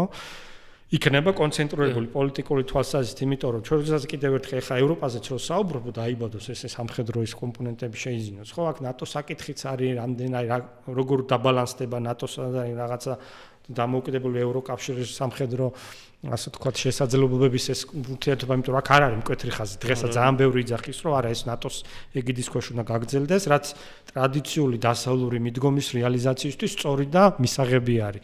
მაგრამ როგორ განვითარდება თვითონ შიდა პოლიტიკური სიტუაციებიც, ხო? ამ ქვეყნებში ხო არ არის სტაბილური დღეს გერმანიის მაგალითზე და აღმოსავლეთ ევროპის მაგალითზე უყურებთ, რომ ფაქტობრივად ზღვარზე არიან ხოლმე პოპულისტური ძალების გამარჯვების და მზარდია იქაც ეს მემარჯვენე, რასაც აბსოლუტურად ხელს უწყობს, რა თქმა უნდა, თავისი ფინანსური რესურსებით რუსეთი და ახალისებს. და ასე შემდეგ, ანუ არ არის მარტივი სიტუაცია, აქედან გამომდინარე ეს ტრანსფორმაციულ დროში რო ცხოვრობ, ეხლა ჩვენნაირი სახელმწიფოებისთვის ის რაც დღეს ჩვენთან ქვეყანაში ხდება, ну საერთოდ არანაირ ლოგიკაში აღარ ჯდება იმ თვალსაზრისით, რომ არ ვიცი, ხო აი რაღაც არანაირ პროგნოზირებას, აღარანაირ იმას საუბარი ეროვნული უსაფრთხოების პოლიტიკაზე ან საგარეო პოლიტიკის წარმოებაზე, როგორც ას ინსტიტუციონალურზე, საუბარი ზედმეტია საქართველოში დღესდღეობით რა. ამიტომ აი ეს რისკი უნდა გვესმოდეს, რომ ძალიან დიდი ალბათობაა იმის, რომ თუ საგარეო პოლიტიკური გლობალური ან პროცესები ესე განვითარდება ამ ხასიათით, ისკენაც თქვა უკრაინის გარშემო მიმდინარე მოვლენები მიანიშნებს, ეს იქნება გარკვეულწილად გავლენათა ზონების დაბრუნების ძალიან დიდი რისკის შემცველი. და უკრაინასთან ჩამოვა ფარდა ალბათ ევროპისთვის თუ როგორ იქნება ეს ყველაფერი, აი ამას განსაზღვრავს ახლა ის მოლაპარაკებები, რაც არის, მაგრამ აი ვფიქრობ, რომ ომი ჯერჯერობით გაგრძელდება და ეხლა უახლოეს პერიოდში გამიკვირდება თუ რაღაცაზე მოელაპარაკებენ. ხო, არა ძალიან რთული თემა არის ხო პრაქტიკულად ურთიერთგამომრიცხავი მიზნები ამოძრავებს ძირითად მოთამაშეებს, ვინც არის ომში ჩართული, რუსეთს და უკრაინას კიდე თავი რო დავანებოთ, იქ ჩინეთი, ამერიკის შეერთებული შტატები, ევროპა, პრაქტიკულად ძალიან რთული არის რაღაც საერთო შუალედურ თემაზე შეთანხმდე.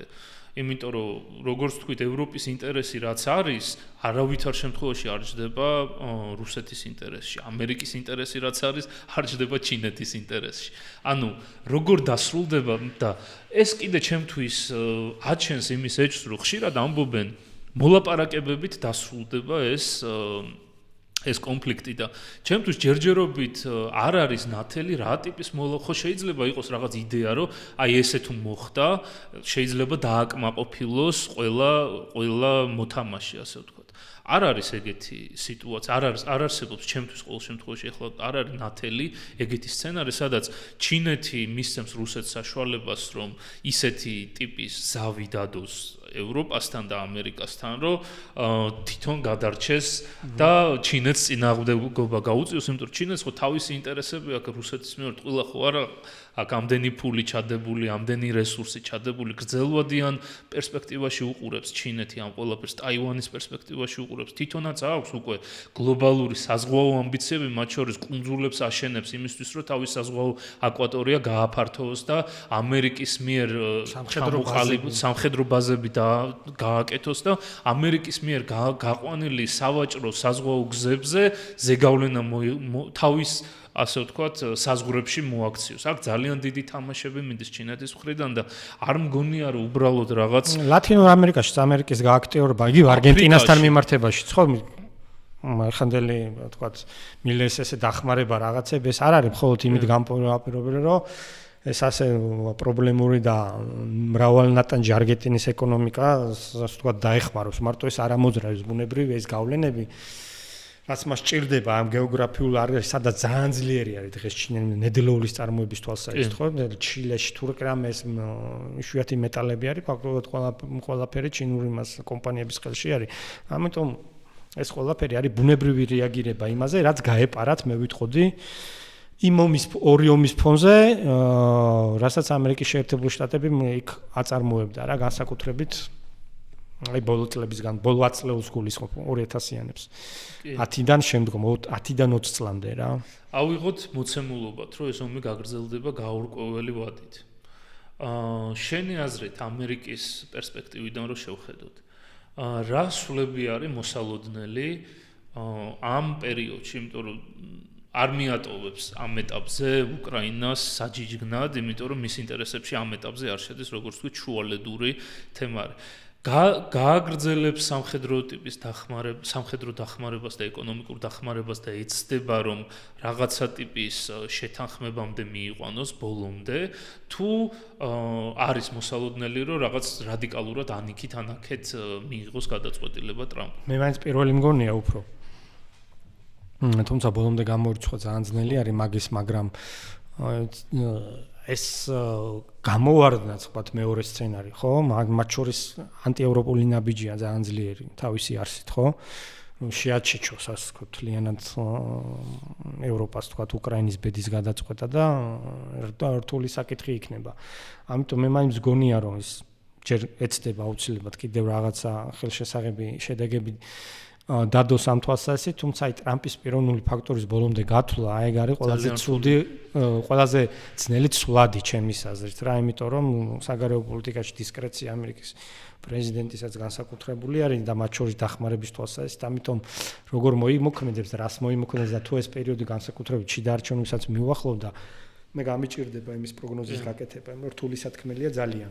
ძალიან ბევრი ფაქტორია შიდა პოლიტიკური, ახლა არჩევნები როგორ ჩაივლის შემდეგი არჩევნები. უკვე მიდის, ანუ მე ვფიქრობ ერთ-ერთი სავაჭრო საკითხი რაც არის და რაც ჩანს ეს არის მათ შორის გაყინული რუსული აქტივები, შეიძლება ევროპაში ნაწილი ასე ფიქრობს და ბელგიაც როგორც წინააღმდეგობას წევს რუსანამ კონკრეტული შინაარსი არ უარს იძახის ამისას ვთქვათ გადაცემაზე, ამ აქტივების რო შეიძლება გარკვეული ვაჭრობის საგანი იყოს მათ შორის რუსეთთან მიმართებაში.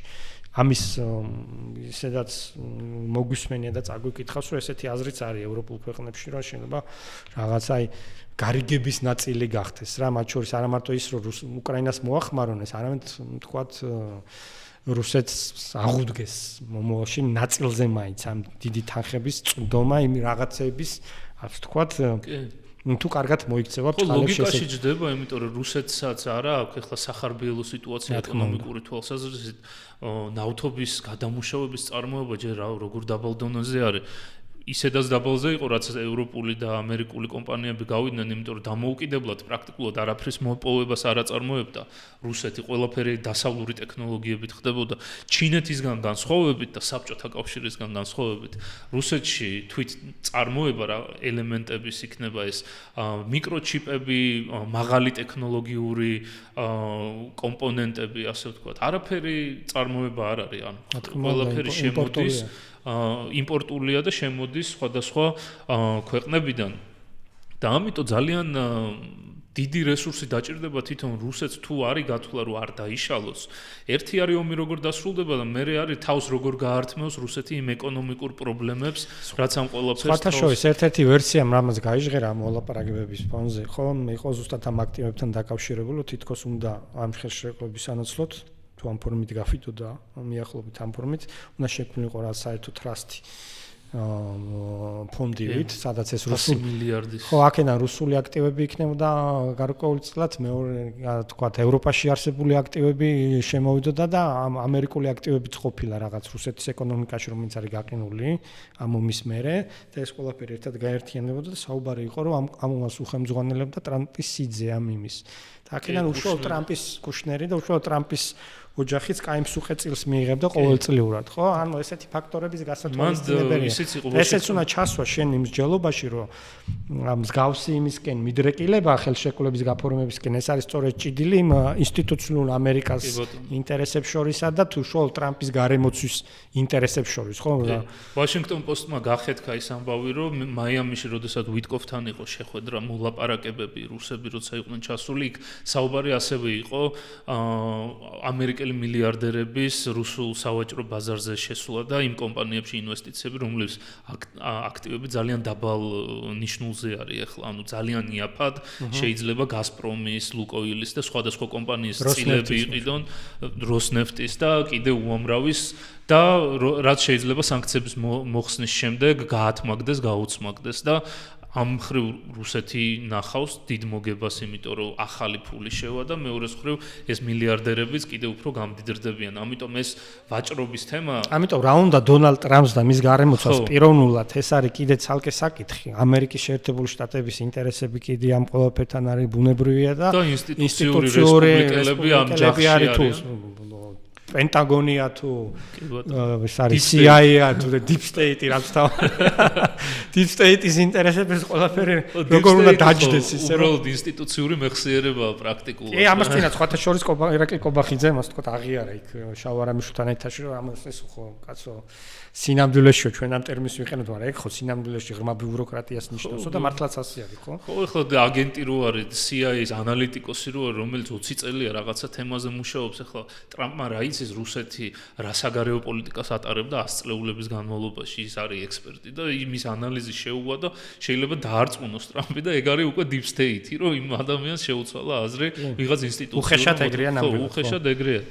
ან გენერალი რო ეუბნება რომ ესე არ გავაკეთოთ, იმიტომ რომ უარესი მოგვივაო, იგივე თემა არის ვენესუელაზე დაახლოებით, ეგ თემა არის ეხლა რაც მიდის. რაც ხდება, ხო? კი ბატონო. ძალიან საინტერესოა ეს ყველაფერი ტრამპის თვითონ პერსონა არის ძალიან მნიშვნელოვანი და გასათვალისწინებელი, როგორც თქვით, იმიტომ ერთი არის საერთაშორისო ურთიერთობებს როგორ უყურებთ ეს ნეორეალიზმი, ნეოლიბერალიზმი თუ რაღაც როგორ მუშაობს ზოგადად ეს სტრუქტურა და მეორე არის გადაწყვეტილების მიმღები პირები როგორ იღებენ გადაწყვეტილებას და ჩემი მიდგომაც რო ვთქვი რომ აი მის კარზე თამაშები, მის გადაწყვეტილების მიღებაზე ზეგავლენა, ეგ ჩემი აზრით ძალიან გასათვალისწინებელი თემა არის. ტრამპი ძალიან ცნობილია და ძალიან ბევრი ინსაიდერის მიერ წიგნებიც არის დაწერილი იმაზე, რომ იგი იმ აზრზე არის, ვინც ბოლო ეტყვის რაღაცას და ამიტომ ყოველთვის ბრძოლა არის, ბოლო ვინ შევა, რასაც დატვიტავს თუ Truth Social-ზე რასაც დაწერს საბოლოო ჯამში, ეგ არის ბოლო ადამიანი, ვინ შევიდა რა უთხრა და ამიტომ ძალიან რთული არის ასეც და ისეც პროგნოზირება საბოლოო ჯამში რა იქნება. უბრალოდ ერთი დარწმუნებით შეგვიძლია ვთქვათ, რომ ტრამპის შეიძლება ბიზნეს ინტერესები რაც ახლა არის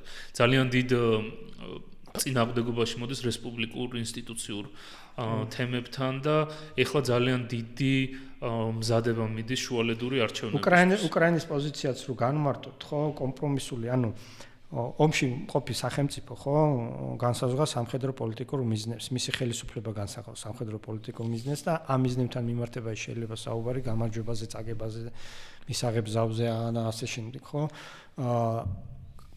თუ უკრაინა არ მოახდენს მოდიფიცირებას, ხო, რა ქვია, ამ სამხედრო პოლიტიკური მიზნების ძალიან გაურთულდება თვითონ მას ხელში რაღაცა შეთანხმებაზე წასვლა, იმიტომ რომ ცალსახაა რომ მაგალითად ტერიტორიული მთლიანობის საკითხი, ხო?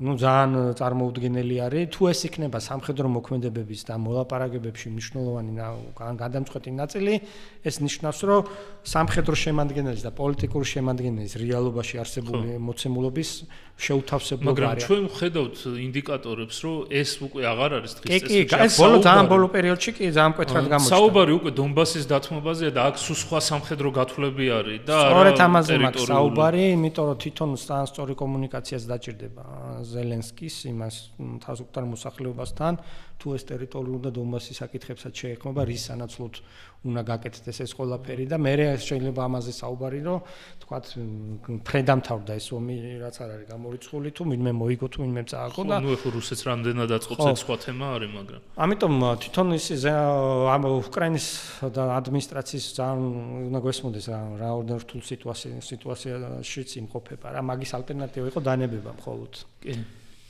თავის დროზე.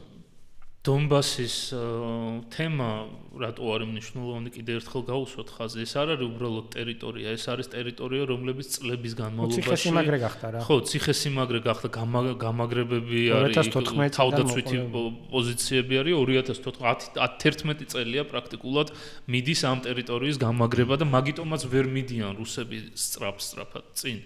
შესაბამისად, რუსებმა რო გადაიბარონ ეს ინფრასტრუქტურა, ეს ნიშნავს, რომ პრაქტიკულად მოტიტულებული არის. ეს ნიშნავს სამხედრო ტერმინზე რო თქვა ფაქტობრივად ფრონტის უკუშექცევა არის, ამოტრიალებას ნიშნავს. ანუ რომ იქ სადაც შენი დექი წინახაზე გამოდის რომ შენ ზურგში, იმიტომ რომ იმის უკან არაფერი არ არის. ხო, აღარაფერი არ არის. მათ შორის ბუნებრივი მდგომარეობითაც, რელიეფის პირობებით, ანუ ძალიან მოტიტულებული ხდება ეს მიმართულება და უნდა ვიყოთ გარანტიებზე და შეთანხმებაზე დამოკიდებული და ის მშვიდობის პერიოდი თუ მოგეცემა ამის გადათმობის მე უნდა გამოიყენო იმისათვის რომ ის ამ რუსეთზე გადაცემული დონბასიდან გამომდინარე სამხედრო რისკები დაწიო მინიმალურად, ხო? ან ახალი შენ უნდა მოაწყო იმპერიუმეზე, იმიტომ რომ ძალიან რთული გეოგრაფია, მე ჩვენს მაყურებელს გავახსენებ, რომ მეორე სოფლიო ომის დროს აი ამ დნეპრის გასწვრივ 4 მილიონი ადამიანი დგა ორივე მხრიდან. იმხელა ფრონტი არის საუბარი. დაახლოებით რა ქვია 2 მილიონზე მეტი საბჭოთა კავშირიდან და 1.5 მილიონზე მეტი 4 მილიონამდე ჯარისკაცი ომობდა ორივე მხრიდან. იმხელა ტერიტორიებზე საუბარი და გამორიცხულია უკრაინამ ამის სრულად გადაფარვა. ვიდეო თუ აქვს იმას ნანახი, მოსწორებული ველები არის, არ ხშირად არც ტყე არის, არც მთა არის, გორაც არ არის, რომ ამოეფარო, ტანკი პირდაპირ სრულისრულით გაივლის და იმიტომაც ხდებოდა თავის დროზე მაგ 42-ში კოლაფსი მაგ ფრონტის, იმიტომ რომ ეს დიდი გერმანული ასე თქვა შეტევების დროს ჩამოქცევები ხდებოდა და კავკასიამდე უკან დახევა მოუწია იმისთვის რომ სტალინგრადთან მე თქვა ეს მაგის გაგრძელება მათ შორის რა. და ხო, მეორე ერთი შეტევა სევასტოპოლზე წავიდა, მაგ მიმართულ ყირიმის მიმართულებით გერმანელები სადაც შეჩერდნენ და დანარჩენი ჩრდილოეთ კავკასიამდე ვერ გააჩერეს მაშინ. 42 წლის ფაქტობრივად ოქტომბრამდე, ხო? ასე რომ ეს ყველაფერი ხა ყირიმი ამ მომენტისთვის რუსეთის არის. აქედან გამომდინარე ეს ფაქტორი არის ძალიან მნიშვნელოვანი, იმიტომ რომ ჩვენ ყოველთვის უნდა გვახსოვდეს, რომ შესაძაც სახელმწიფო მეთაური ღირებულების გადაწყვეტილებას იქ არა მხოლოდ პოლიტიკური ფაქტორია, იქ ვიღაცა სამხედრო ძალიან მაღალ შემსვლელი ჩავთვალოთ ამ შემთხვევაში გენერალური შტაბის უფროსი უკრაინის ეუნება, რომ ამის სამხედრო ფასი რა იქნება ამ გადაწყვეტილების და ქვეყანა რა სამხედრო გამოწვევების წინაშე აღმოჩნდება ასეთი მშვიდობის პირობებში, რასაც ხელს ვთქვათ მოლაპარაკება თავაზობს. ამიტომ ეს ყველა ფაქტორი ძალიან სერიოზული განსახილველი და ისეთი არის რა. რა გარანტიები ჩაიდება ძალიან რთული ამ გარანტიებზე საუბარი, იმიტომ რომ რაც ენაზე მოგადგება პირველი, ხო? რაც ყველაზე მარტივი მოსაფიქრებელი არის, ხო? საერთაშორისო მექანიზმების ჩართვა ამის ზაობა არ ჩანს. მაგალითად შეერაღებული ძალების განთავსება, რაღაც მონიტორინგული მისიების განთავსება, ხან თითქოს საფრანგეთი პერიოდულად გამოთქვავს ზაობას, მაგრამ მე მეორე დღეს იძახიან, რომ არც ერთი ფრანგი ჯარისკაცი არ გარდაიცვლება უკრაინის მიწაზე, ასე ვთქვათ, სახელმწიფოს სახელით და ურთულესი ამბავია დემოკრატიული სახელმწიფოსთვის სხვა ქვეყნის დასაცავად ჯარის გაგზავნა. ეს არის ძალიან რთული თემა და ამერიკასა ვერ წარმომედგენია საერთოდ. ხო. გამორიცხავ მე მაგალითად ფაქტობრივად ტრამპის პირობებში რაღაცას გავსე საერთოდ. საუბარს ამიტომ ეს მექანიზმი ყბადაღებული უკვე შეიძლება ითქვას, ხო, უსაფრთხოების. არის ერთ-ერთი ყველაზე რთული საკითხი დღეს მოლაპარაკებებში. მე ამაში დარწმუნებული. ჩვენ ვისაუბრეთ JD Vance-ის სულაზე და რუბიოს სულა იყო, რომ ჯერ მოლაპარაკება და შემდეგ უსაფრთხოების გარანტიები. ანუ ეს ცოტა შეატრიალა მიუხედავად იმისა, რომ რაღაც მოლაპარაკებები არის, უსაფრთხოების გარანტიებზე ჩანს, რომ არანაირი მზაობა არ არის არც ერთი მხრიდან რეალურად, რომ რაღაცა იყოს. ყველაზე რეალისტური არის, რომ საბოლოოდ ადრე თუ გვიან ვიღაცას მოუწევს გადაწყვეტილება მიიღოს დასავლეთში, საბოლოო ჯამში რა უნდა გამოვიდეს ამ კონფლიქტიდან, ან ამერიკას, ან ევროპას, რომელიღაცამ ლიდერშიპი უნდა აიღოს და თქვას, ან უნდა დავშალოთ რუსეთი და ბოლომდე მივდივართ და მე შესაბამის პრობლემებს უნდა გავუმკლავდეთ, ან უნდა თქვან, რომ თუმცა ეს დაშლის სცენარიც ხო ესკალაციის დონეებს მოიცავს. ვირტუალ სახელმწიფოზეა საუბარი, ესე მარტივად ვერ გუშინ დუგინმა პირდაპირ გამოგვიცხადა ვიდეო რაც გავწედა, რომ არანაირი წაგებაო, თუ შევხედეთ, რომ დასავლეთი იმ სცენარით წავიდა, რასაც ჩვენ იძახი, ეს იქნება პირდაპირ ჩვენ ამაზე იქნება ვირტუალი პასუხი. მე ხარ ამდენ რეალისტურია ცალკე და ეს ხო რიტორიკის ნაწილი არის. ვირტუალი პასუხი ქონდათ თავიდან. ნებისმიერი ტიპის დახმარებაზე ვირტუალი პასუხი იყო.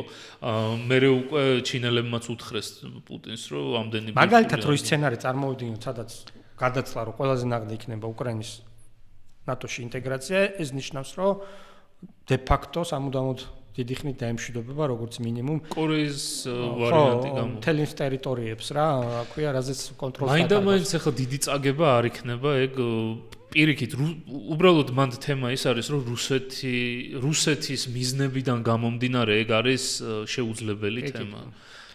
მინიმალისტური შანსია მაგის რომ ეს ფაქტობრივად მეორე დათანხმდეს ესეთ რაღაცას.